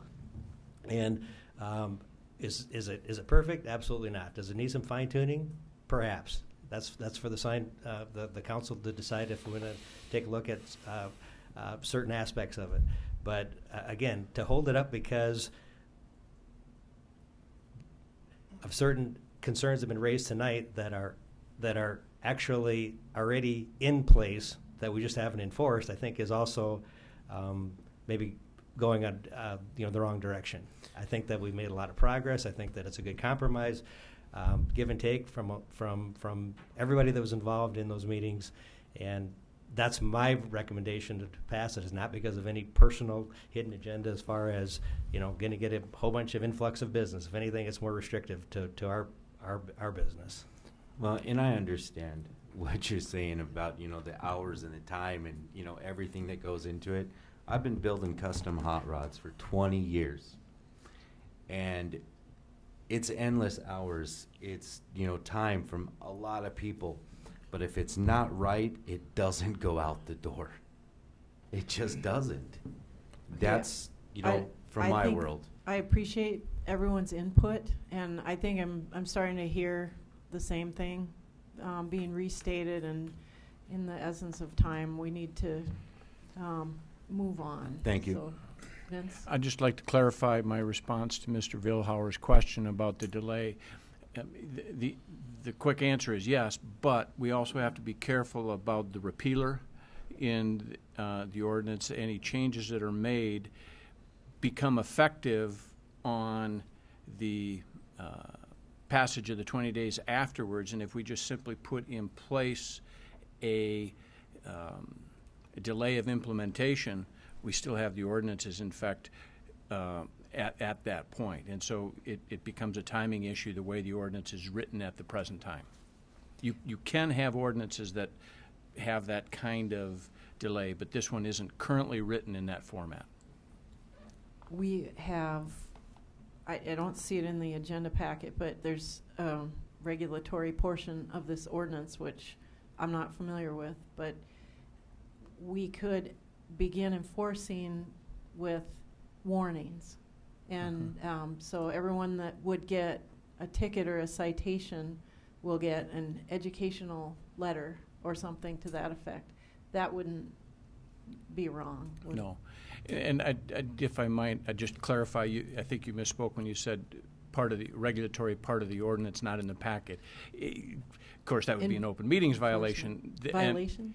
Yeah, and so what you mean is the regulatory enforcement policy of City Hall and how it would go forward. The ordinance is all here. Everything right, is the there. ordinance is here. What I was referring to is the part where it talks about what happens if you violate. Yeah, and that'd be the enforcement policies. Yeah. That the term that yeah. Okay.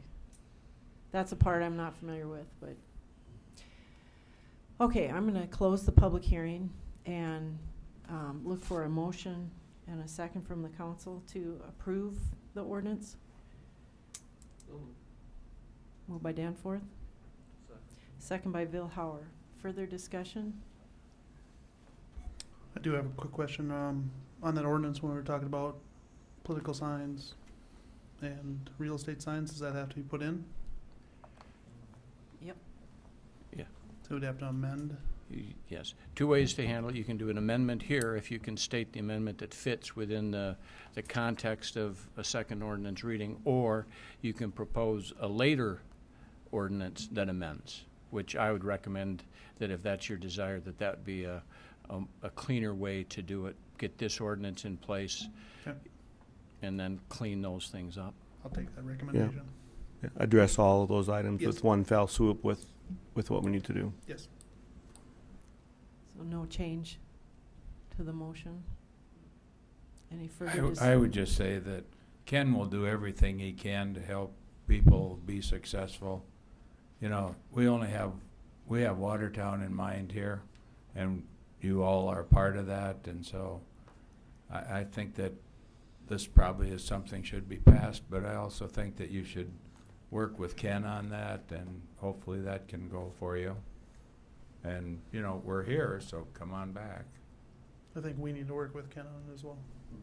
I mean, that's probably the bigger one, is let's find out what the problems are, see if we can't get it squared away so everyone's in the best interest of the city and for businesses as well. My hope is if this passes tonight, in 20 days, it's not like we're all going to come after you and the city's going to be, I hope that's not our intent. I hope that we can work through this and everybody is happy. I just want this to be perfectly clear. What we decide tonight does not affect you. That has been decided the last time the sign code was done, aside from the feather flag or feather signs. I believe that's the only new part that would affect you. If we didn't pass this, if the mayor decided to enforce that, she could do it tomorrow. If we pass it, she could do it tomorrow or hold off for a little bit. Either way, our decision doesn't affect you directly today. As mayor, it's my belief that I should be calling for enforcement of all of the ordinances because they are approved, they're written, designed, and approved by the council for our community, for you. And whatever they do tonight, pass or fail, we have ordinance on the book that was passed by the city council who was elected to represent and serve you. And if the staff is not enforcing this ordinance, they are not doing their duty. So I think we have to move forward. We have to assume this ordinance will be enforced. Otherwise, the will of the people is not fulfilled. So they're growing pains, but we'll get there piece by piece. And we've seen that what we have in the books isn't okay. We haven't been able to enforce it. So this is our attempt to right that, whatever they decide. Is there any further discussion? And I'll call the question. All in favor signify by saying aye. Aye. Aye. Those opposed signify by saying nay. Motion carries. Stay in touch with your council. They represent you.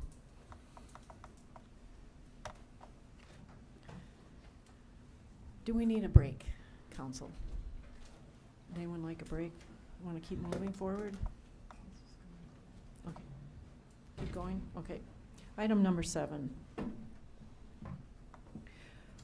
Ordinance number 17-34, amending section 13.0303 of the revised ordinances of the City of Watertown to conform city fireworks permitting with state law.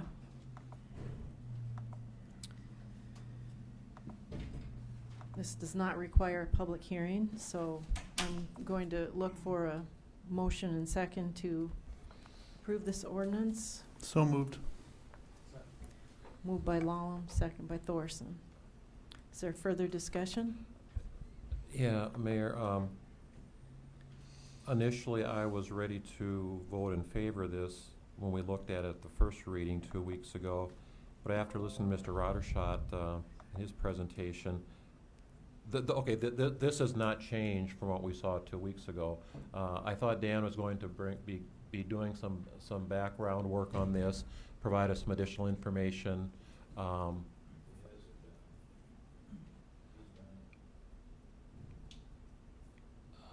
I guess I'd be interested to know what became of that now since our meeting 2 weeks ago.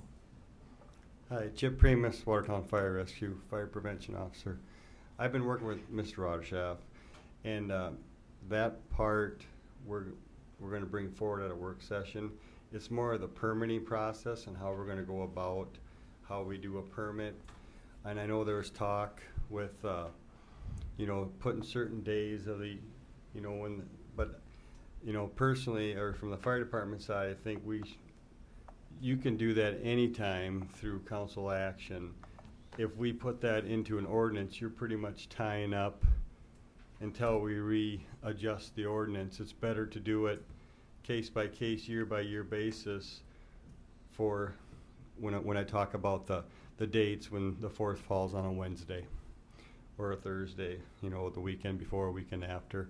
And I think that should just be done at that time in June, if that's what the council wants or the people want.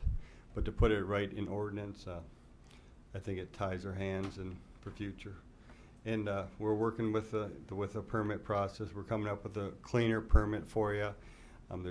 There's a couple NFPA codes that cover the safety factors, and we're going to do a check sheet, and we'll present that at a work session for you, how we come out when we approve a permit. So I can provide that information to the council when you get that, you know, and then we don't necessarily have to be here every time for a permit, because you know the procedure that we went through to approve it, and you'll understand it.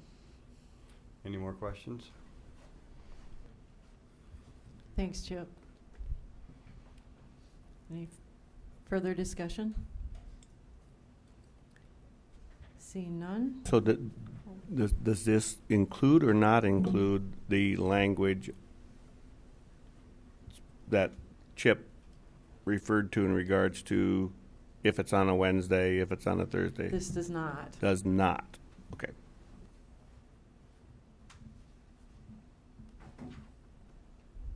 Any further discussion? But it does prevent the mayor from, by proclamation, arbitrarily setting whatever date he or she wants, correct? Yes. That's my understanding. Yes. The only thing I am concerned about is if it does fall on a Wednesday, so somebody making plans has to wait till city council to know if it's going to be okay for them to come up and shoot fireworks with their family on a certain day. That's my concern. What's wrong with being black and white? Well, that's what Mr. Roddershot was explaining. We were maybe misinterpreting some of the regulations as to what's allowable and not the classes of permit of fireworks. They can get a permit. No, this is being on the 4th of July, Wednesday. You know, before or after? Are we going to have the weekend before, the weekend after? Is it only going to be the 4th of July? People can't make plans this way. If we're going to decide as a council, I just don't understand what's wrong with putting it in black and white. Here's a concern I have, and I get where Chip's coming from. I don't want to tie our hands anywhere we have to, but by not having something more defined, are we really being likely inconsistent from year to year to year to year to year, but based on who the council or the mayor is? You know, so one group of 10 says, nah, it shouldn't be on a Wednesday. It'll be on a Thursday or whatever it is. You know, it seems like we're going to be very inconsistent versus setting something up that would, until further changed by a body of people having put some thought into it, that it would be consistent by ordinance. Well, it's up to the council when fireworks are allowed. If you want to expand that to match the proclamation or write some formula of when it's on a Wednesday or a Tuesday, you can do all that. This doesn't do that. The ordinance as proposed matches the state law, and it doesn't add those extra days which were added by proclamation. They can be added by proclamation of the council in the future, and just like before. But this does restrict to the Right, state law, only for correct? that given year. Right. And this doesn't prevent you from doing that. It prevents me from doing that as mayor. This prevents me from making a proclamation to change. I'm not sure the dates, but if you go by state law, then they could shoot fireworks from June 27th, is it, to July 4th? So if we're going by state law, that's what it would be. But we're refining that. We can make it more, Chip Primus, Watertown Fire Rescue. We can be more restrictive than state law. We can't be more lenient. And we are. And we are. We're more restrictive, but we're not more restrictive than we were before this change. I think if we're going to make a change, we should make the change now, all of it. Not just say we'll come back to it later and get back to it in 4 years when I'm gone. Well, I just from the fire department side, you know, I've had a lot of complaints on a lot of people. There's people that like fireworks and there's people that don't like fireworks. Of course, I don't hear from the people that like fireworks, and they were glad that you could shoot off fireworks for the whole week. But I did have numerous complaints about shooting fireworks off the whole week. They can't enjoy the lake because that whole week or that weekend, they're fine. They could live with the one day the way it's been for years. But then when that was done, I did receive more complaints. Just to let you know. Any fire calls? Any more or less? Well, this year that goes by year too with the dry conditions. I don't have the fire call numbers up or down, but yes, we always have. We have few fire calls. I can say more during the 4th of July than normal from fireworks. Not from your average day. I know there'd be more. Right. I don't have that number for you. There's actually people that don't like fireworks. Yeah. Fire prevention officers. They probably don't believe they probably don't believe in Santa either. I like them in a display format. So. Well, it comes down to, do you want to make the decision every year of whether you assign a date or dates, or do you want to have something that's consistent from, have nothing, so you just stay the course at whatever it falls on, you do it, or... You've never had a situation where it was proposed to extend that and the public input was gathered for your benefit before you made that choice. You might want to do that next year and just see what the public says. What is the public feeling about should you extend that date? Because right now we don't know. We haven't asked them. This is what's proposed. Keeps it the way it was as far as time within our community. That's not changed. And that changed by proclamation of the mayor in 2017, but there wasn't public input for that. And next year, if you pass this, you can propose it in May or June and gather public input as to whether or not you should do it like you did last year. Yeah, it is on a Wednesday this year. So, I mean, that's up to you, of course, but I would want public input if I were you. I support what you're saying, Mayor. I know it wouldn't address your concern, Brad, about making plans ahead of time, but I would like to circle back on this next spring, early summer, and get some public input as far as what we want to do or what we should do.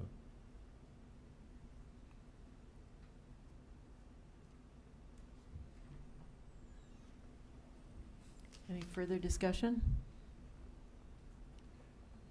Seeing none, all those in favor signify by saying aye. Aye. All those opposed signify by saying nay. Roll call. For the record, it was Mr. Thorson opposing, but motion carries. Item number 8, ordinance number 17-35, amending chapter 7.03 of the revised ordinances of the City of Watertown to update city council procedures and duties. All right, again, there is no public hearing required on this, so I'll look for a motion and second and then discussion. So moved. Second. Moved by Solom, second by Lallam. Discussion? Was the proposed language that I emailed submitted in as part of the documents or handed out to the council? Yellow. Okay. I didn't think they would be, so I got the language myself.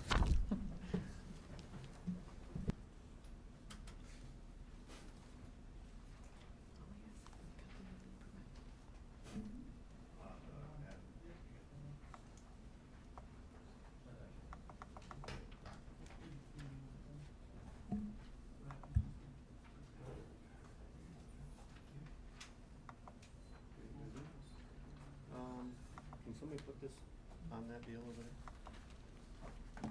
Spencer can.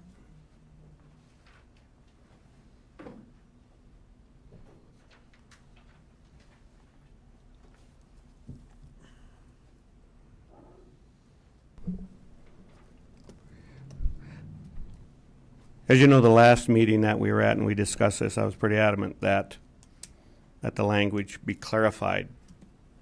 It really isn't changed much as is clarified. And so what I've handed out to you is an example or a proposal in regards to the language that I think takes all ambiguity out of the issue of responsibility for the agenda. I have gotten input from Shelley that this does in fact reflect the way it's been done historically. And I think through some of the comments that we've heard tonight in regards to the sign ordinance, and what I think we will also hear input on from our recreational vehicle parking, that a lot of our ordinance language isn't as clear as what we'd like to have it be.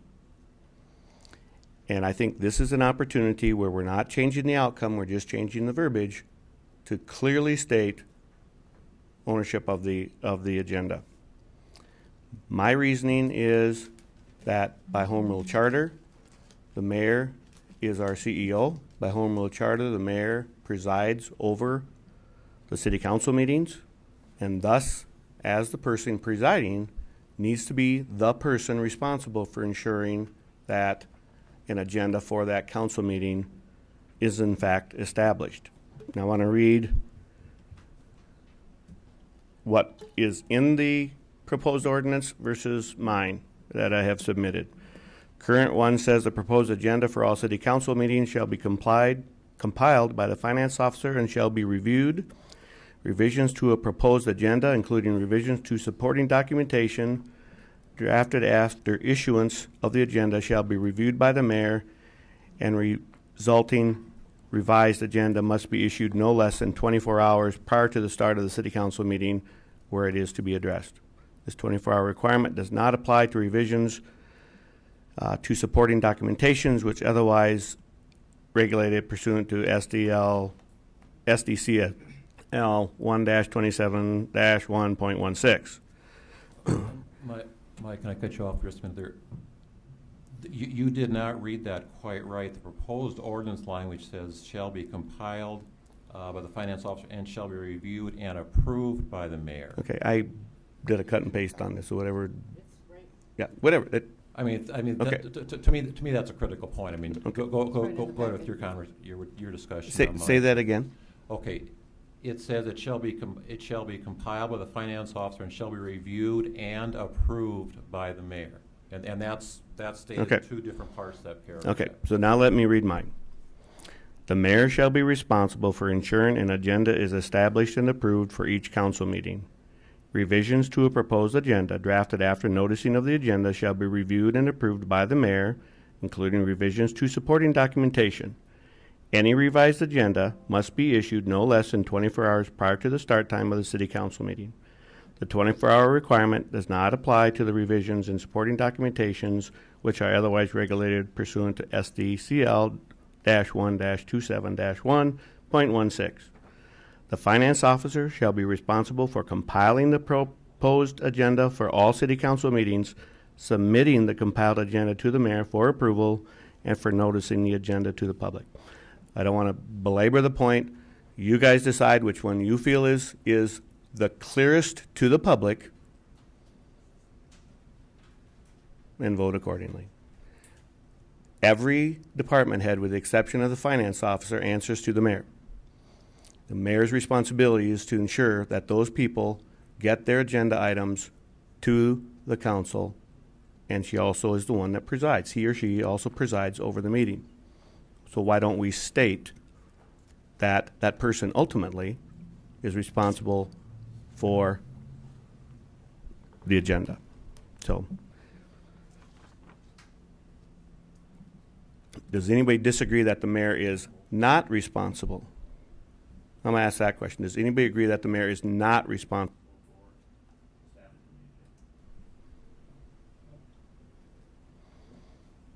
Anybody? Okay. Mayor, do you agree or disagree? I agree. Okay.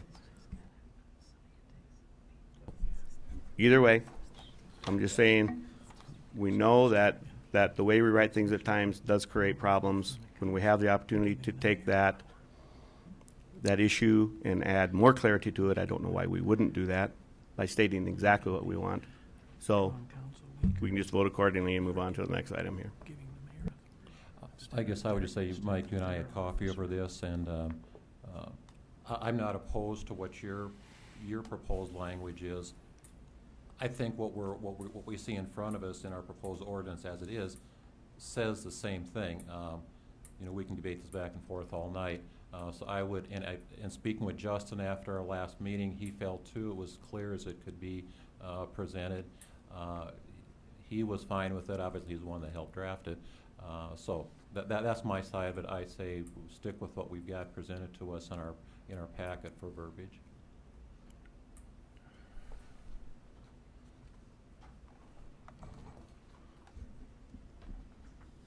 Any other discussion? I feel that we can, we could put that in and really, it does clarify it exactly. I mean, there's no rhyme or reason as to why you want it in there. I mean, it's basically just saying the mayor's in charge of it, the finance officer's in charge of compiling it, sending it back to you. It seems like last meeting, didn't you say, Sarah, that it didn't matter to you? It doesn't matter to me. It doesn't matter to you, I think so- it's so fine Yeah. that it's Yeah. hard for me to distinguish. It's up to you. Do we have to make a motion to put that in? There, if you want to change it, the motion on the floor is to approve what's in the packet. Okay. So if you want to approve the revised language, you need a substitute motion. I would make a substitute motion Can I, to before put you that in do, there. can I just make a comment? Yes, sir. You're taking away the and you're taking away the any two council members may otherwise place an item on the agenda? Yeah, that's still in there. I'm only referring to the part regarding the one paragraph in question. The rest of it would stay in place. It is the same paragraph.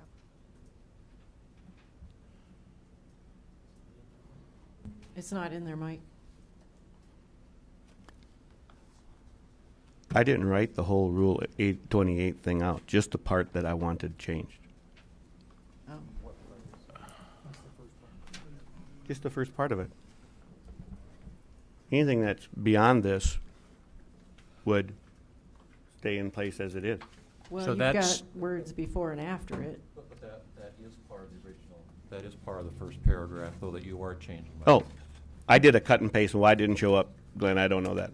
I did a cut and paste from our document that we had on here, why this is what came out.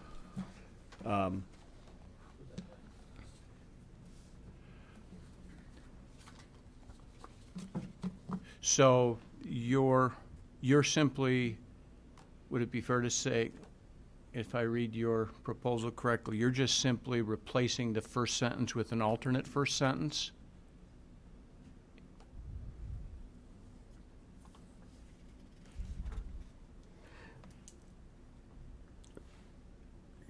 But there's also a new paragraph being proposed then, too. The part that's in there that refers to the mayor, or I'm sorry, to the two council members should stay in place. Like I said, I did a cut and paste, assuming that it was right. So the part, I think everything on the first one, where does it talk about? Okay, the part that says any two council members, that part should be added. Otherwise, I believe the rest of it is included. Right? Doesn't that second paragraph, that's new though? Well, yes. It's the second paragraph versus technically it's somewhat embedded up there. It was, The any two council members should go after the first sentence. In your proposal. right, yes. So take out the proposed paragraph in the council packet.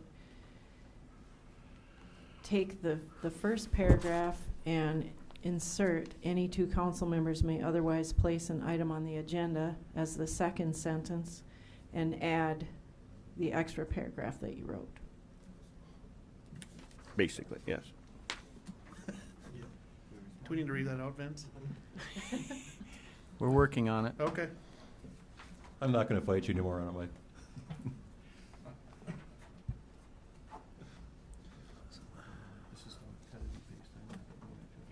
So basically, you're gonna say the mayor is responsible, the second sentence, any two council members may otherwise place an item on the agenda, revisions to the proposed agenda, blah, blah, blah, blah, blah. That's it. Okay. Okay. You want to read that? I can. Okay. I apologize for that, but like I said, I So, did the cut and paste and it just- didn't show up. Just so I get the minutes right. Lalem, you're the one making this motion that I'm gonna read Do to you you? want me to read it to you? Okay, no, You go so here's the motion is to strike the paragraph, first paragraph under Rule 28 and to replace it with, the mayor shall be responsible for ensuring an agenda is established and approved for each council meeting. Any two council members may otherwise place an item on the agenda. Revisions to the proposed agenda drafted after noticing of the agenda shall be reviewed and approved by the mayor, including revisions to supporting documentation. And a revised agenda must be issued no less than 24 hours prior to the start time of the city council meeting.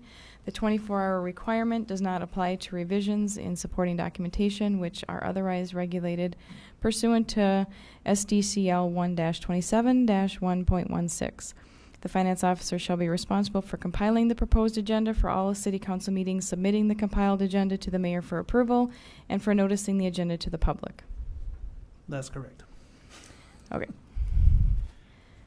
That's my motion. All right. Just like you said it. And I did that without my cheaters on, too. Nice work. Nice. Any Somebody's- further discussion? Somebody seconded. Who seconded? Do we have a second? Oh, yeah, okay, we have. I'm a first. A motion. Well, this is a substitute motion. Second by Solon. Okay, here we go. All those in favor signify by saying aye. Aye. Any opposed signify by saying nay. Nay. Vilhauer opposed, motion carries. Okay. Item 9, first reading of ordinance number 17-41 for the 2018 city budget appropriation. Shelley. Okay. All right. I will try to be brief. You do have the first reading of the ordinance, and as you know, on Thursday, that will change a bit based on the urban renewal decision, and we will go over that.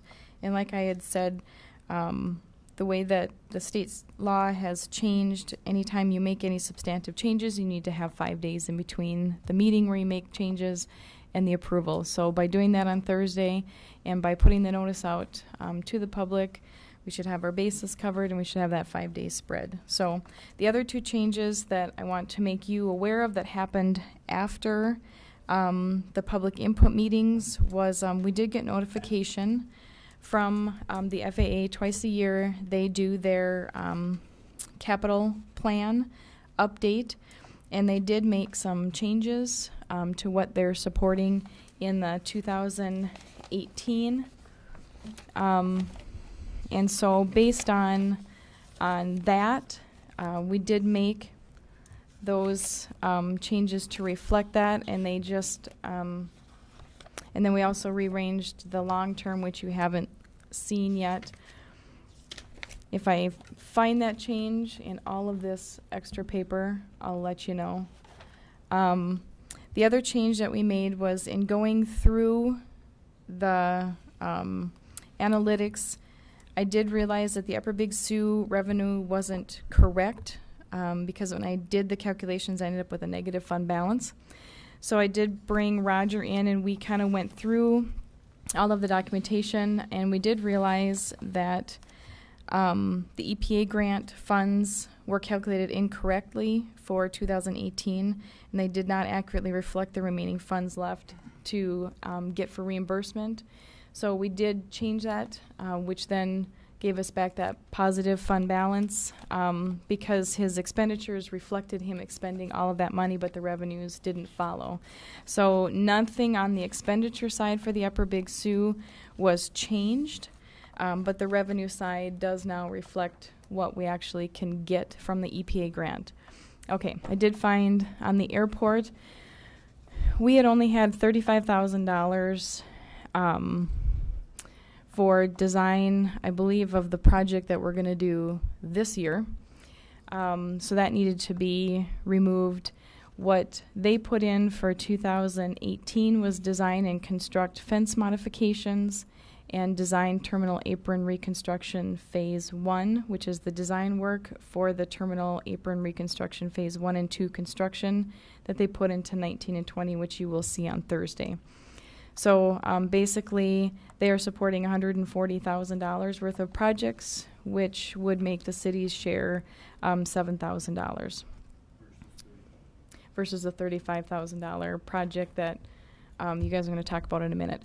So that was changed because that's basically what's going to happen, and it's kind of dictated by them, and they decided to make some modifications to the numbers they gave us in the spring. Part of that was because of this extra funding, and they kind of did some rearranging. So just wanted that to be accurately reflected. So those changes have been made. Also, all of the other changes that you guys voted on during those public input meetings have been incorporated into this ordinance as well. So if you have any questions, you can ask them. Otherwise, we'll talk about it again on Thursday, and we'll incorporate those changes into the second reading on the 18th. Thank you, Shelley. Anybody have any questions for Shelley? Okay. Oh, sure. I think we'll take a little break, 5 minutes. Keep it short. A break has been requested. Stinky flowers.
midnight. To see the prairie, and he didn't seem that excited about it.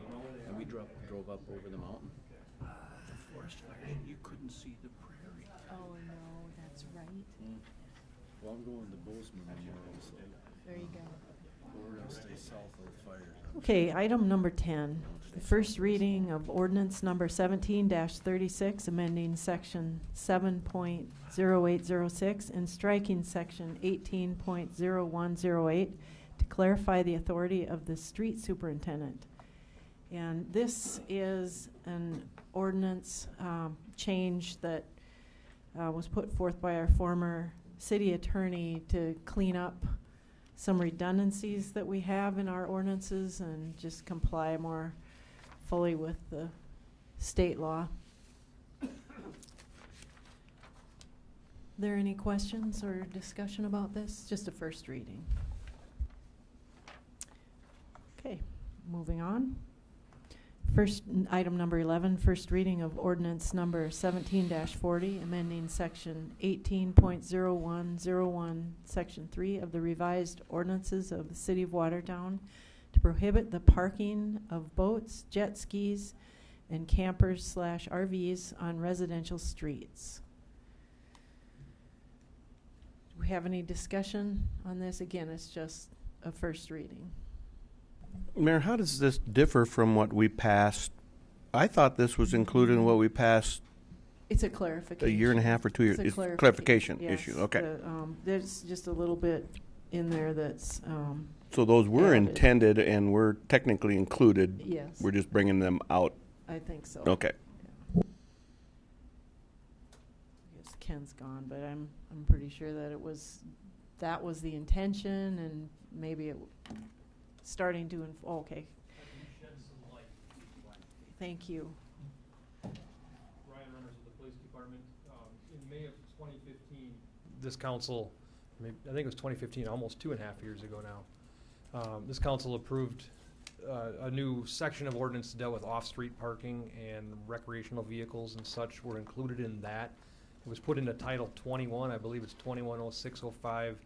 At the time, it was subsection 10 or 11 that dealt specifically with RVs parked, or RVs, campers, non-daily use vehicles parked on the public roadways. When Justin came by later and was cleaning up the ordinances, he recognized that maybe should have been put in Title 18 with the on-street parking. So he was cleaning up those ordinances and moved some of them over to Title 18, which is what we typically enforce as opposed to Title 21 where Ken enforces it. The specific language with non-daily use vehicles didn't get transferred over. We recognized it when we realized we were writing tickets for an ordinance that no longer existed. So a phone call over to Justin and back and forth, and he said, okay, we're gonna, I think what he was trying to do is take the language that the council meant to put in, or did put in May of 2015, and now put that same language back into here, with the exception of, at the time, it was just referenced non-daily use vehicles. For clarification purposes, I think he added in the recreational vehicles, watercraft trailers. He got more specific than what it was back in 2015. So Did the language, was it removed from Title 21? Yes. Okay. I will tell you we're going to have a problem with that. Now, I can, from your guys' standpoint, I understand where you're coming from. But I really wonder whether the public is going to, by reading 21 and then having to jump over to 18, which in their minds it's the same issue, just different place. Yes, it's I just think one's we're on the going to have roadway a and one's on problem. their property, yeah. I think we almost need to reference it in 21 properly. And, well, if it's been taken out of 21, how come we don't have an ordinance change for 21, by the way? Title 21. I think we did. That took place. That happened a couple 6 years months ago or something. No. It did? Yeah, to remove it. This was added, or we identified that it's redundant or maybe conflicting at the time. So we did that recently? We did. Yeah, I mean it's not a long time ago. It's within the last couple of years. Oh, no. I'm talking about since we released this last version of this in 15, Yes. and the language is in 21, and now you said we're taking language out of that, putting it into 18 so that it's in yours, which is the enforcement aspects of this, correct? Because it's on street? I think you're almost correct. However, we're not taking it out of 21 now, is my understanding. It's been taken out of 21. It was taken out of 21 sometime between May of 2015 when you guys approved it and today. My knowledge, it's about 6 months ago or so when Justin was kind of reorganizing and cleaning up some ordinances. Yeah. It probably came in front of the council in bulk form with a lot of other things. And I don't think anybody at the time probably realized that we were taking it out of one place and not putting it back into another place. Okay. I'm just going to throw it out that I've had a number of comments, not on this one, but on 21 over the last 2 weeks, because I think there's been more of an enforcement issue taking place.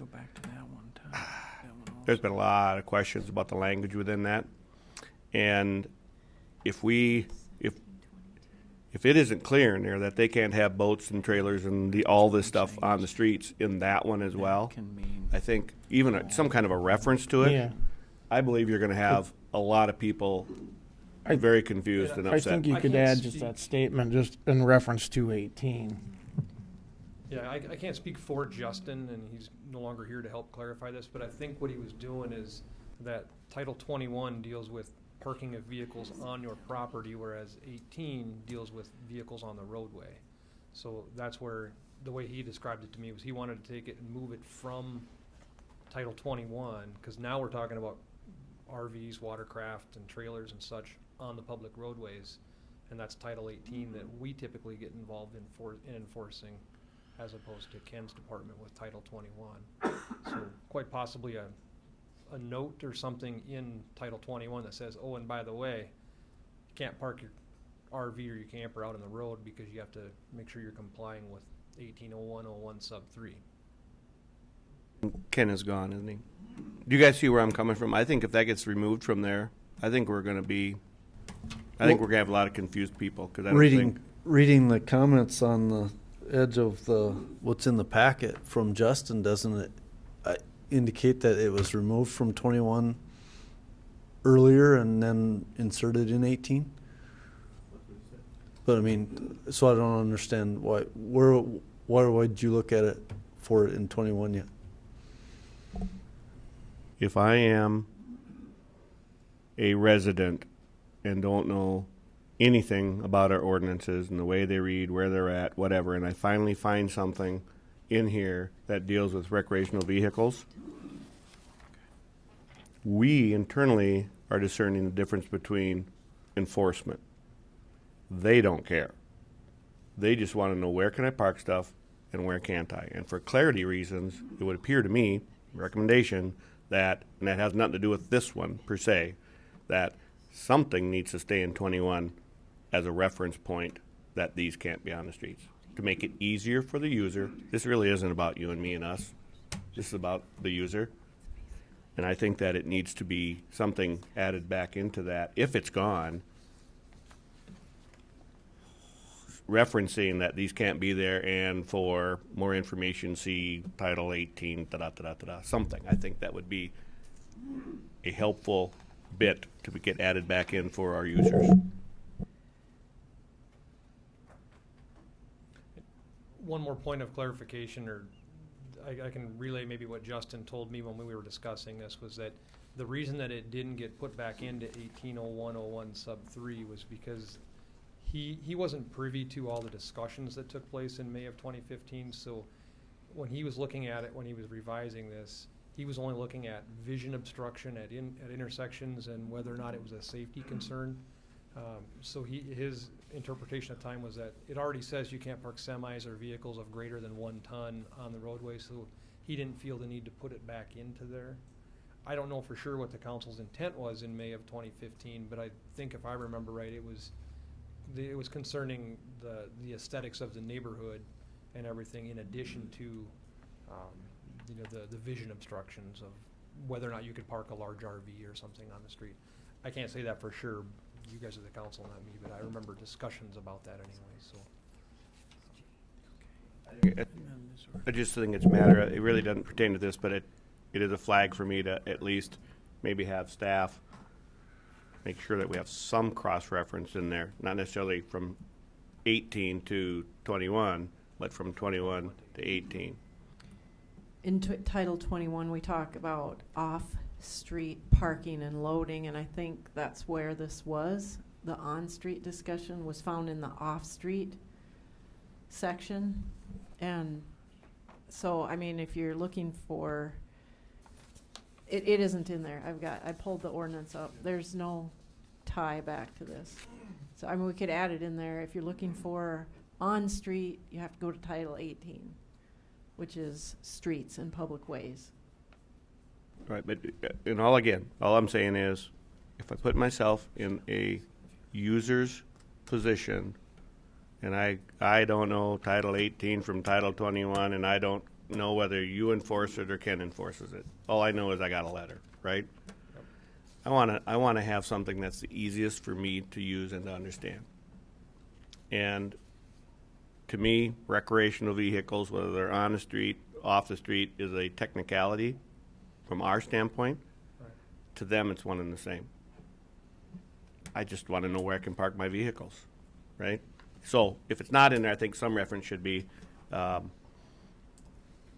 even a blurb that gets them here. But that, again, that's a separate issue from this one. And we can certainly look at that and add it. It wouldn't affect this at all. Right. So we can move forward with this. Yep. Okay. Any other discussion? Okay, moving on. Thanks, Ryan. Item 12, authorization for the finance officer to issue a special check to the Chamber of Commerce for reimbursable expenses budgeted in the Third Penny Sales Tax Fund, BBB Tax Fund number 203. And this was a check that, or a pay request that I didn't authorize because I looked up the number and we were way over budget in that line item that was coded. And so I flagged it and brought it to Shelley's attention. It appears that it's just a mix-up in the line items to where the bills on our part, on the city's part, where we've been actually charging these dollars. So the item that looked like it was way over budget actually isn't. Right. So we're still within our budget limitations. Right, and the request is there because of the date. You know, we withheld it, and so just felt that it was on our part that we did that in order to make sure that we weren't over budget. So this is something that is not one of the things that you've authorized me to do a special check for, so it has to come to you. And then we just do the special check and send it out in the mail with all the other checks you've approved and the accounts payable. So that's the reason why it's here before you, and it didn't get into the normal pay where we would have paid it in August, by August 10th, and now it'll be September. So we just didn't want it to be another 30 days out from being able to be paid. So, like to entertain a motion and second. So moved. Second. Pay the bill. Motion by Albertson, second by Y. Okay. Any further discussion? All those in favor signify by saying aye. Aye. Those opposed signify by saying nay. Motion carries. Okay, item 13. Authorization for the mayor to sign a purchase agreement with Doug Cook, Andrea Hill, and Jamie Jansen for 5 acres of land adjacent to the landfill. Mike? Okay, thank you. On May 5th, 2016, the mayor, on behalf of the city of Watertown, signed an option to buy an 80-acre parcel of land contiguous with the northeast corner of the Watertown landfill from Dolores Cook and or her successors. Subsequently, the city purchased 10 of those 80 acres into 5-acre increments. Speaking with Doug Cook, the son and one of the successors of Dolores this past July, Mr. Cook expressed an interest in selling us another 5 acres, which is this purchase agreement that's before you tonight. This agreement tonight is to purchase 5 acres at $8,100 per acre for a total expenditure of $40,500. And these are the 5 acres that are directly east of and contiguous with the 10 acres that we previously purchased from the Cook family. So the funds will be paid out of the landfill cash reserves, specifically I think out of the landfill land fund. And so we would like to proceed with the purchase of these 5 acres for $40,500 with your approval. What was the purchase price for the other 5 acres? Like, It's $8,100. so it hasn't changed in price at all? No, if the city would have chose to accelerate the purchase, it would have gone up $1,000 per acre, but it was by Mr. Quick, they wanted the funds to cover some expenses. So it's $8,100 per acre. I'd like a motion and a second to authorize. So moved. Second. Moved by Vilhauer, second by Lallam. Discussion. I've got a question, Mike. Not on this transaction, but, okay, when did Dolores Cook pass away? Just after the drafting of this purchase agreement, she recently died on August 23rd. And the 2016 land option does provide that the city shall give written notice to the successors of Dolores Cook within 90 days of her death. And then the terms of the sale of the remaining acres shall be cash due within 45 days of the dispatch of the notice of intent to exercise the option. So she passed after this was drafted and put on the agenda. Okay, my question ultimately is, as I read that option, it's the second to the last paragraph, as to any part of the property as to which the purchase by optionee is not completed by 1 year from the death of the grantor of the option shall be null and void. Okay, what that's telling me is that if for some reason we get we want this land. Yes. Eventually, right? You need the land. But this is telling me that if for some reason we get crosswise with the heirs or vice versa with us as a city, this option agreement is null and void, and they can go any place and market this to whomever may want to buy it. I guess I'd recommend that we get another option in place that extends our right to that land. Well, I believe that that the option, you're right, the option will lapse and become void if the notice and completion of the sale does not occur. So we have 90 days from August 23rd to give them written notice that we had planned to exercise that option. We have 90 days to give them written notice that we will buy the remaining 65 acres. Okay, and then so we'll be back to see you in the near future to proceed with the other 65 acres at $8,100 per acre. Yeah. Any further discussion? See none. All those in favor signify by saying aye. Aye. Those opposed signify by saying nay. Motion carries. Item 14, authorization for the mayor to sign an agreement between the City of Watertown and the State of South Dakota for Airport Project 3-46-0058-31-2017. Todd? I can probably start on that one. You've seen the federal portion of this. Why they don't send them together, I have no idea. But they don't, and the state sent us their version, and per their instructions, we have to have copy of the minutes saying that you have reviewed it and that you're authorizing the mayor's signature to it. So you have authorized the 90% reimbursement of this 31 grant, and now you're authorizing the 5% state portion. And if you have any questions, ask Todd or Mike.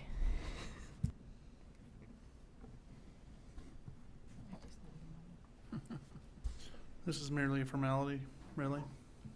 Got it. Yes. Okay. Thanks, Todd. Paperwork. Could I have a motion and second? Moved. Motion by Long. Second by Y. Any further discussion? All those in favor signify by saying aye. Aye. Those opposed signify by saying nay. Motion carries. Thank you. Item 15. Thanks, Todd.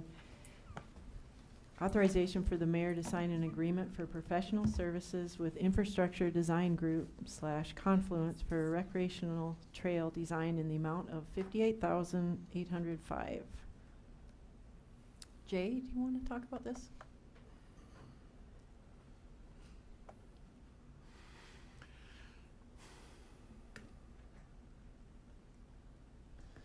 J.D. Lang, Watertown Parks and Rec. On August 15th, 5 proposals for this trail, the survey and design of the remaining 3.65 miles recreational trail around Lake Kempesca. The bids were opened. The 5 proposals were received, and we based that, the review committee was Mayor Karen, Shane, and myself, and we reviewed the RFPs on technical qualifications, compliance with the RFP, the proposed timetable, and the fee, and gave them the percentages that you see on the screen. And after we limited it down to KLJ and Infrastructure Design Group, and had a lengthy discussion, and they were very, very close, but in the end, we all agreed that we would like to go with the Infrastructure Design Group. And Vanessa and Chad are here tonight too, if you would have any questions of them. Jay, what firm has designed our previous efforts on the trails? Boy, that there's many of them. Scott Engineering has done some. Austin, I think, has done some, and several different firms have been involved. I'd have to go back through the records to get them all.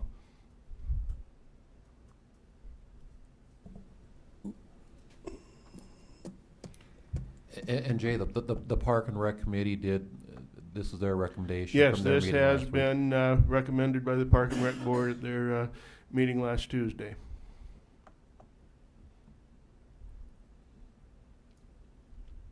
I'd entertain a motion and second.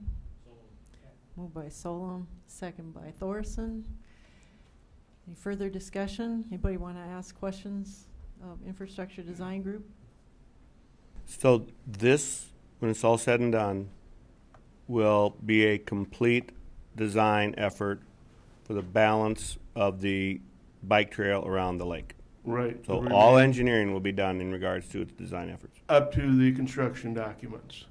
But they're going to look at... right, but the design aspects. Right, all different alternatives. One of the real exciting things was the public involvement in their proposal, that they're going to really get out and get together with the public, not only trail users, but also residents around the lake. And I think that's going to be great to have that information up front.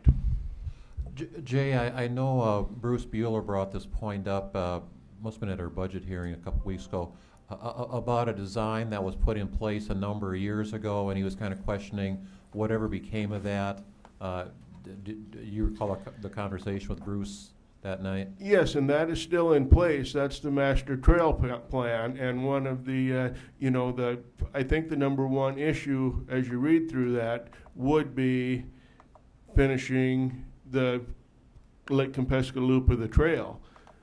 But this is just further refining that so that we get the actual survey and design of what's remaining. Okay, so I guess my ultimate question is we're not duplicating what's already been done by somebody else at some point in the past. No, not at all. That was just a document kind of prioritizing where we want to go with our trail developments.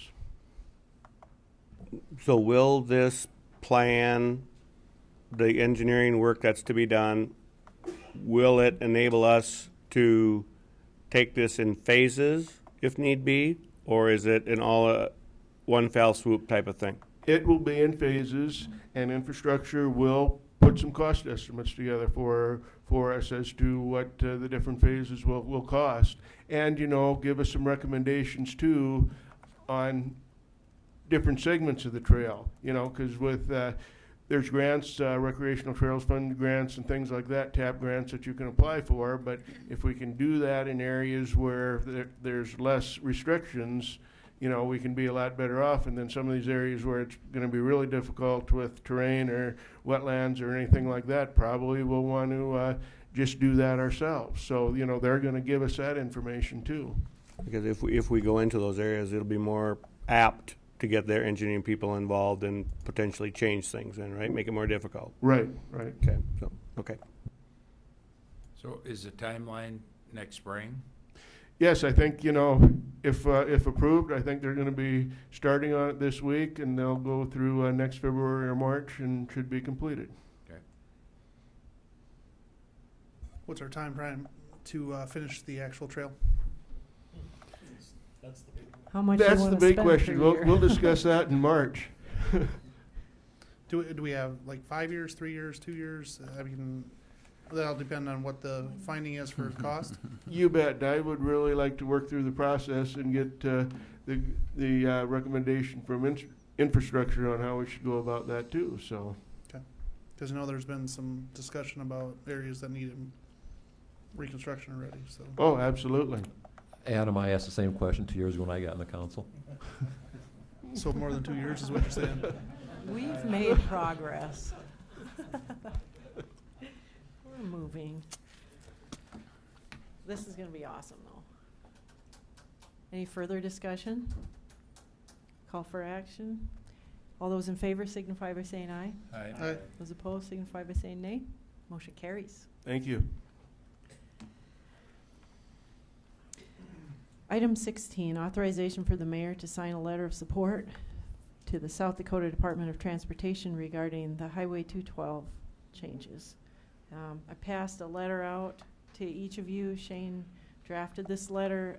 There were meetings held between the DOT and Shane and Don Roby were at those meetings. I was not at the meetings, but there were various different things discussed which are covered in this letter, and the DOT asked the city to put it into a letter request to them, and so that's what Shane has done. You have any questions about this? Yes, ask Shane. And make a motion to approve. Moved by Lallam, second by Danforth. Any further discussion? Seeing none, I'll ask for action. All those in favor signify by saying aye. Aye. Those opposed signify by saying nay. Motion carries. Okay, item 17, consideration of bids received for the airport hangar taxi lane expansion project. Okay,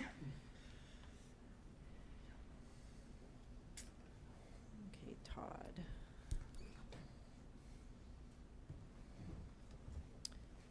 I'm going to go ahead and state your names for the record. Mike Schmidt, Helms and Associates. Todd Syrie, Airport Manager. Okay. All right. Last Wednesday, we received 3 bids for the hangar taxi lane project. The bid tab is located in the packet. Received bids from J&J Earthworks, Dunick Incorporated, and Midland Contracting. The low bid was J&J Earthworks. That is the bid that we're recommending. Final price on that is $727,502.50. I know Bob was here a couple meetings ago, gave you guys kind of a very preliminary estimate on what the project was going to cost. There is room for expansion on this project. It's kind of how it grew, to make sure we've got room for not just one, maybe 2 or 3 that could be corporate, FBO, private hangars. As right now you have very limited space for hangar development at the airport. So we've got some room to grow there. We didn't downsize it during the bidding phase, knowing that if we had to, we could cut the project back to fit the budget. And as Bob talked to you guys last time, this does not use any of the airport's entitlement funds. This is all state apportionment money that was left over. Project's been coming in good across the state. And they approached us and said, do you have a project that you can get ready for bids and get it out there by the times the grant needs come out? So it was a very, very quick process, a few weeks in the making for that matter. So we got very good competitive prices, something that's going to get completed yet this year. If everything goes well with the approval, the grant offer, I could see construction starting probably the 3rd week of September is probably the earliest, but it's probably only about a 5 to 6 week project. Mike, what was, when Bob was here, what number did he estimate? Was it 850? I don't know what he gave for a total project. I don't have that estimate with. Todd, do you remember? Yeah, it was very, very close to the 727. Oh, it was? Yes. I believe they had it at 724. Don't quote me, but 724 sounds right. I believe these were just a few $1,000s more. Okay, so we're in line one way or the other from what we Correct. talked about a few weeks ago. Correct. Okay, for the same scope of work. my engineer's estimate for the project right before it was bid was at 721,000. So we were 0.08 or 0.8% different than the engineer's estimate, fairly close. I don't know who J&J is using for their asphalt, but I do believe they are using Dunick here locally. I don't quote me on that, but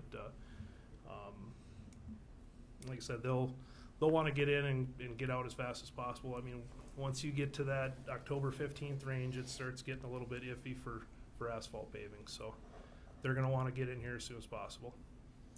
Maybe speak on the total grant number.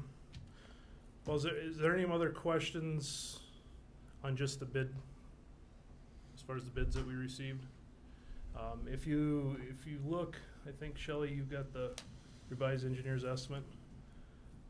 So the total price for this project with all of the engineering, asphalt testing, and you can see we've got $23,000 of administration. That's kind of like a contingency fund for the project. Don't anticipate needing a lot of contingency for this. I don't think there's going to be a lot of unforeseens out there. At least we hope not. So with that being said, $895,000 is the overall total project. As you guys discussed with the previous item, 90% of that is reimbursable from the FAA, 5% from the city, 5% for the state. So the city share of that would be $44,750. There's not a real better grant program out there that you get 95 cents on the dollar paid for.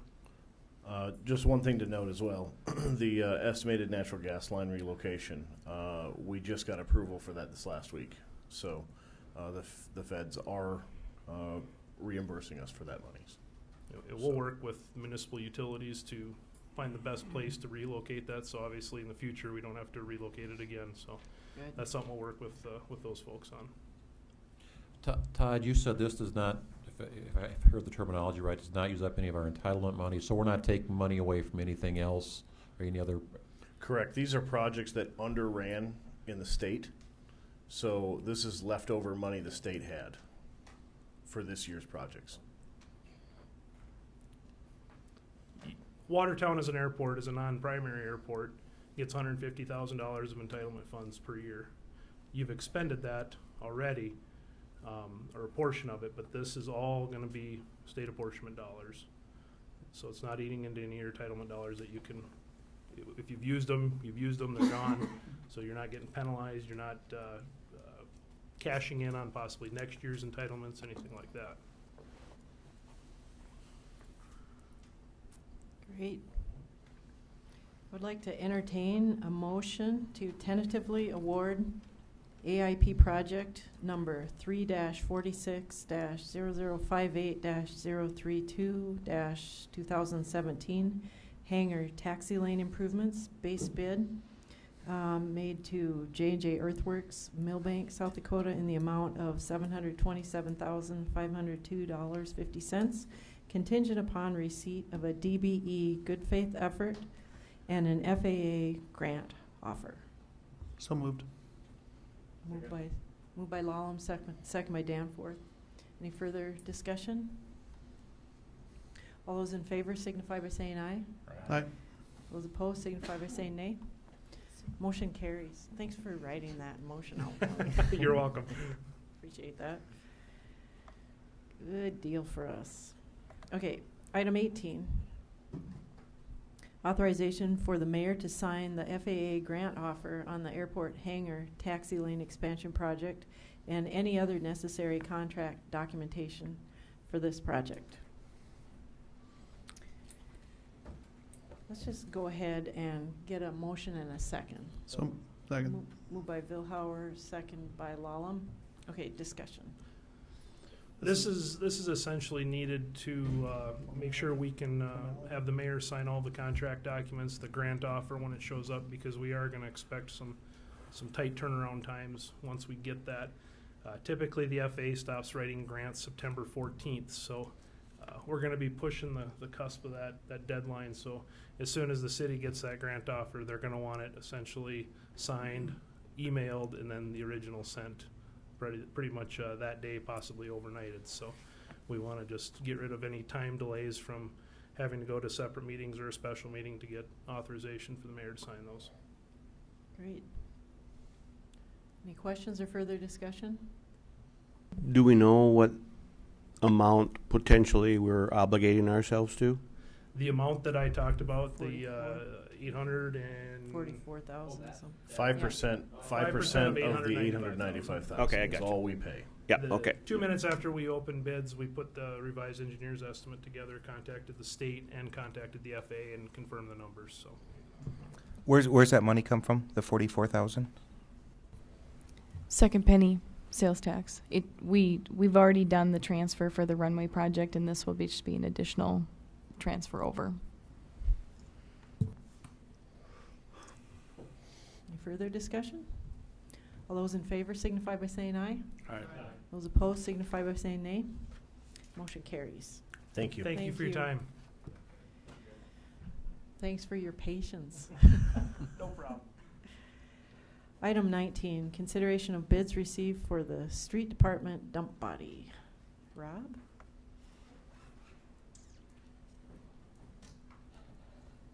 Thank you, Mayor. On August 24th, we went out for bids for a dump body for the chassis that we had purchased several months ago. And we had 3 bidders. The lowest bidder was Sanitation Products at $24,288. And they met all of our specifications, and I recommend that the council approve. Low bidder. I'm looking for a motion to approve the lowest bid of $24,288, no cents, from Sanitation Products for one new dump body to be mounted on a city-owned chassis. So moved. Moved by Albertson, second by Solom. Any discussion? Do we have anything by these guys prior, Rob? We do. Actually, they've been around for quite a few years. Street departments had quite a few dump trucks outfitted. Actually, we had 2 dump trucks last year that they did the work on. So, and they did a good job. Okay. Is this about what you thought it would cost? Actually, cheaper. This is the one that we had rejected bids on here a month or so ago, and went back out for bid, and we actually changed a few things on our bid too, and added a couple things, and things came in really cheap, very competitive bid. So, well within our budget too. So, Is this replacing a vehicle or adding to the fleet? this is actually we will be replacing a vehicle with this. We actually got the truck chassis several months ago. We had an opportunity to purchase a chassis, and council approved that, and we're just following up to get a box and get it outfitted. And it's actually going to be used mainly as a patch truck. It'll be replacing this old International that we have. It's like a, 70 model International. So we'll be replacing that. Any other discussion? I think I got the motion already, didn't I? Yeah. All right. All those in favor signify by saying aye. Aye. Those opposed signify by saying nay. Motion carries. Thanks, Thank you. Rob. Getting rummy. Item 20, consideration of change order number 1 final to the contract with Pitts Construction on the Prairie Lakes Wellness Center, decreasing the contract amount $318,248.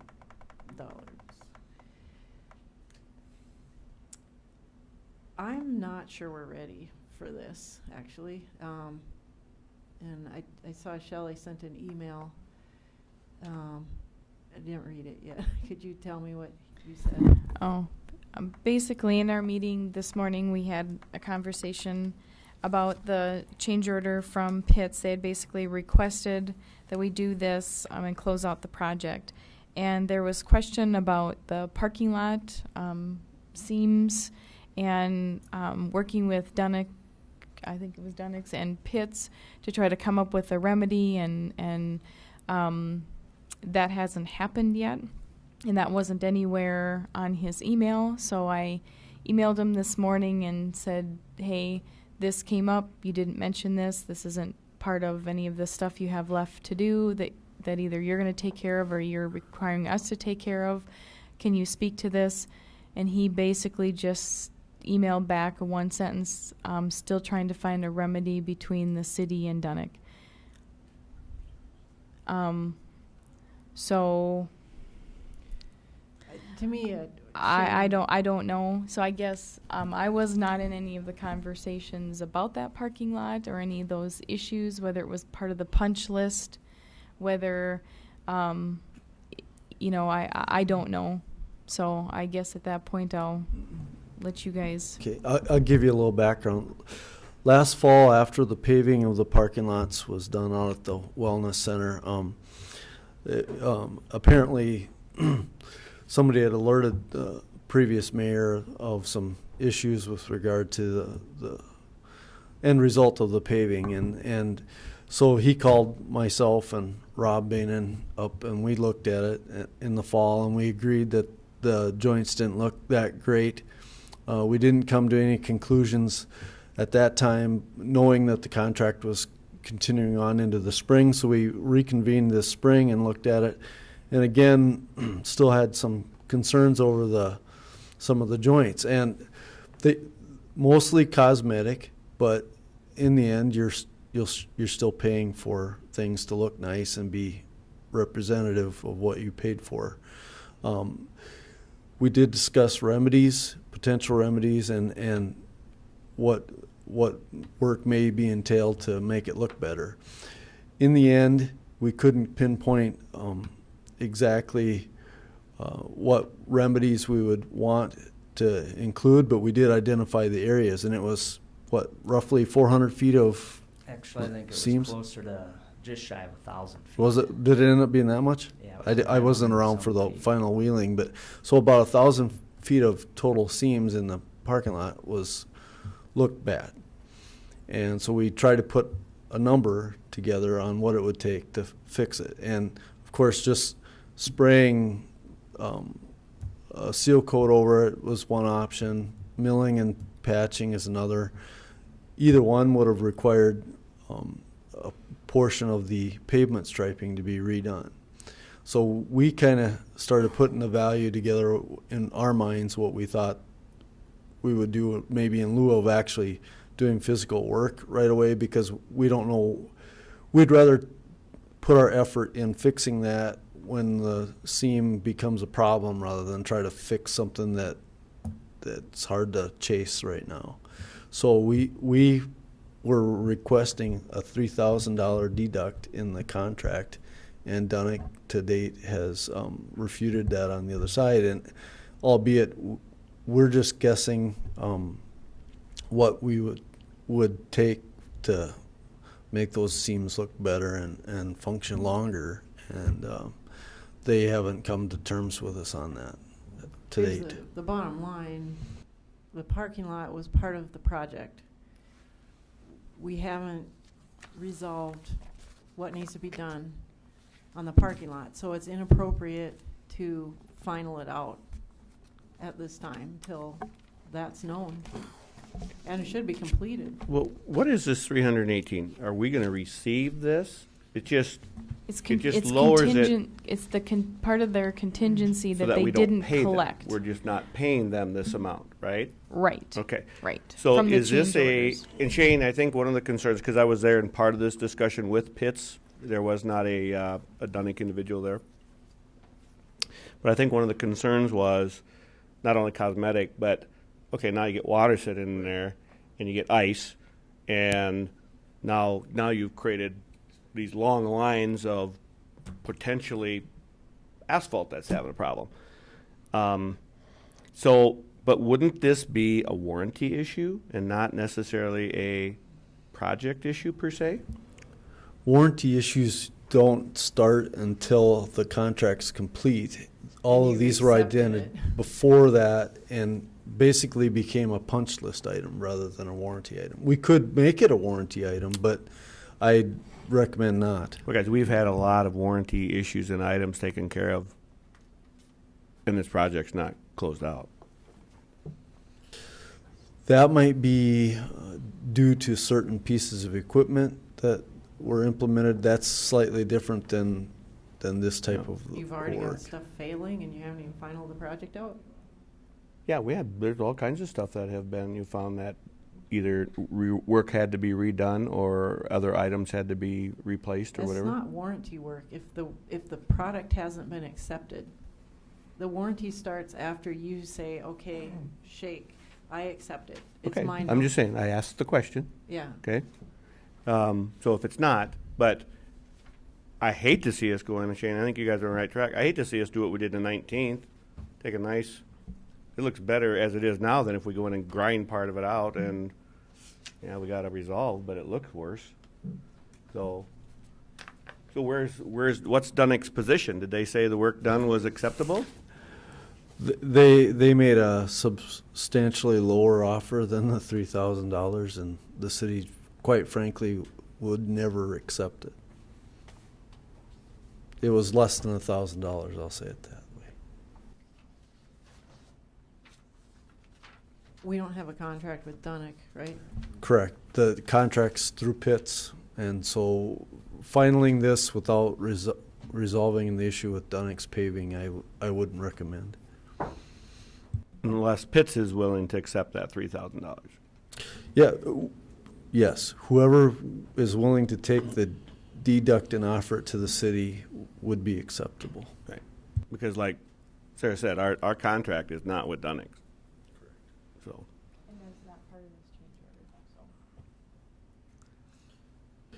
If the money was reflected in this change order, I would have no problems with it. There's other things that have to be repaired with that too, as far as if we do a repair on it, you have striping, that's gonna have to be redone too, and there's other expenses for mobilization of equipment and to do these repairs later on, so. This is a big project. Let's Yeah. not accept it until it's acceptable, and then we'll move forward with the final. Since it's on the agenda, I would ask that you would Yeah. either make a motion to accept it or to Make a positive reject motion. the change order, and then we can go back to Pitts and let them know that there's unresolved issues so they can get the ball rolling on their end and resubmit the change order. So. Is there a motion to approve the change order? Can we make a motion to reject the change order? You can make it either way. I'll make a motion to reject it. Okay, got a motion from Wallem, second from Danforth. All in favor of rejecting the change order, signify by saying aye. Aye. Those opposed, signify by saying nay. Motion carries. Item 21, consideration of change order number 1 final to the contract with the Road Guy Construction Company, Inc. for the 2017 asphalt concrete maintenance project, decreasing the contract amount $4,241.48. Who's going to take this, Shane? I can take it. Thank you, Mayor. I just want to point out one thing. We are handling these contracts slightly different than we have in the past. In the past, the street department has solely brought these issues to you, but we wanted to formalize our process a little bit more, and that's why we're actually doing a change order at the end of this project, where in the past years you wouldn't have seen a change order come. You would have just approved to pay the bills, and the reason we made the change is because of the dollar amounts that these have become. I mean, if they're lower than $50,000, we just pay hire contractors and go forward with work and pay bills. But these are exceeding $100,000 and up, and I think that they require a little more scrutiny and a little more attention. So we're starting to formalize that process. And with that said, this was our annual chip seal project, which is now complete. We did measure this and found that the overall quantity based on the unit prices would reduce the final bid by $4,241.48, which makes the final contract $111,795.52, and staff recommends approval. Since we have several asphalt maintenance projects, I'm going to state the motion clearly for which one this is. I'd like to see a motion to approve change order number 1, final to the bid Schedule A, decreasing contract by $4,241.48 for a total amount of $111,795.52 to the Road Guy Construction Company, Inc. for project number 1714, Schedule A seal coat. Well said. I'll make that motion. Motion by Danforth, Second. second by Lallam. Use that money for flowers. Any further discussion? All those in favor signify by saying aye. I have one thing. Oh, sorry. Where's this at? All over. The Is that seal the coat is, entire city? Rob can tell you the specific locations. That, can tell this me after year's the seal meeting. coat, huh? Can you tell me after the meeting? It's not that widespread. Well, it's, this year it was a lot smaller than we normally have been doing with seal coats, but it consisted of 20th Avenue South, from 81 around to Walmart, south edge of Walmart. And then also Pheasant Ridge Drive, which is northeast out there, northeast of Stone's Truck Stop. And then also the street right between Stone's and the motel to the east. I can't think, is that 39th Street, I think, or 36th Street? It's just a couple blocks long, dead end street. So that's what we did this year. All right. All those in favor signify by saying aye. Aye. Those opposed signify by saying nay. Motion carries. Is there any old business? Any new business? Any liaison member reports? Okay.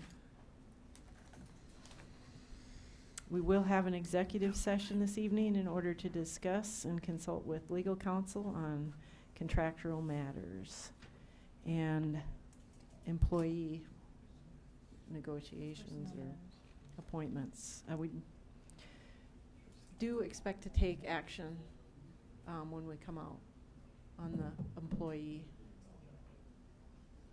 Is that okay? You don't have to, I guess.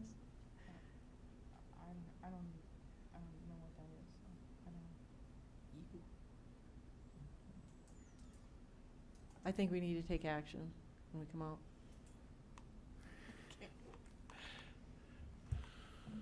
Is there a motion to go into executive session? Moved by Danforth, second by Vilhauer. All those in favor signify by saying aye. Aye. Those opposed signify by saying nay. We're in executive session. Turn off the microphone.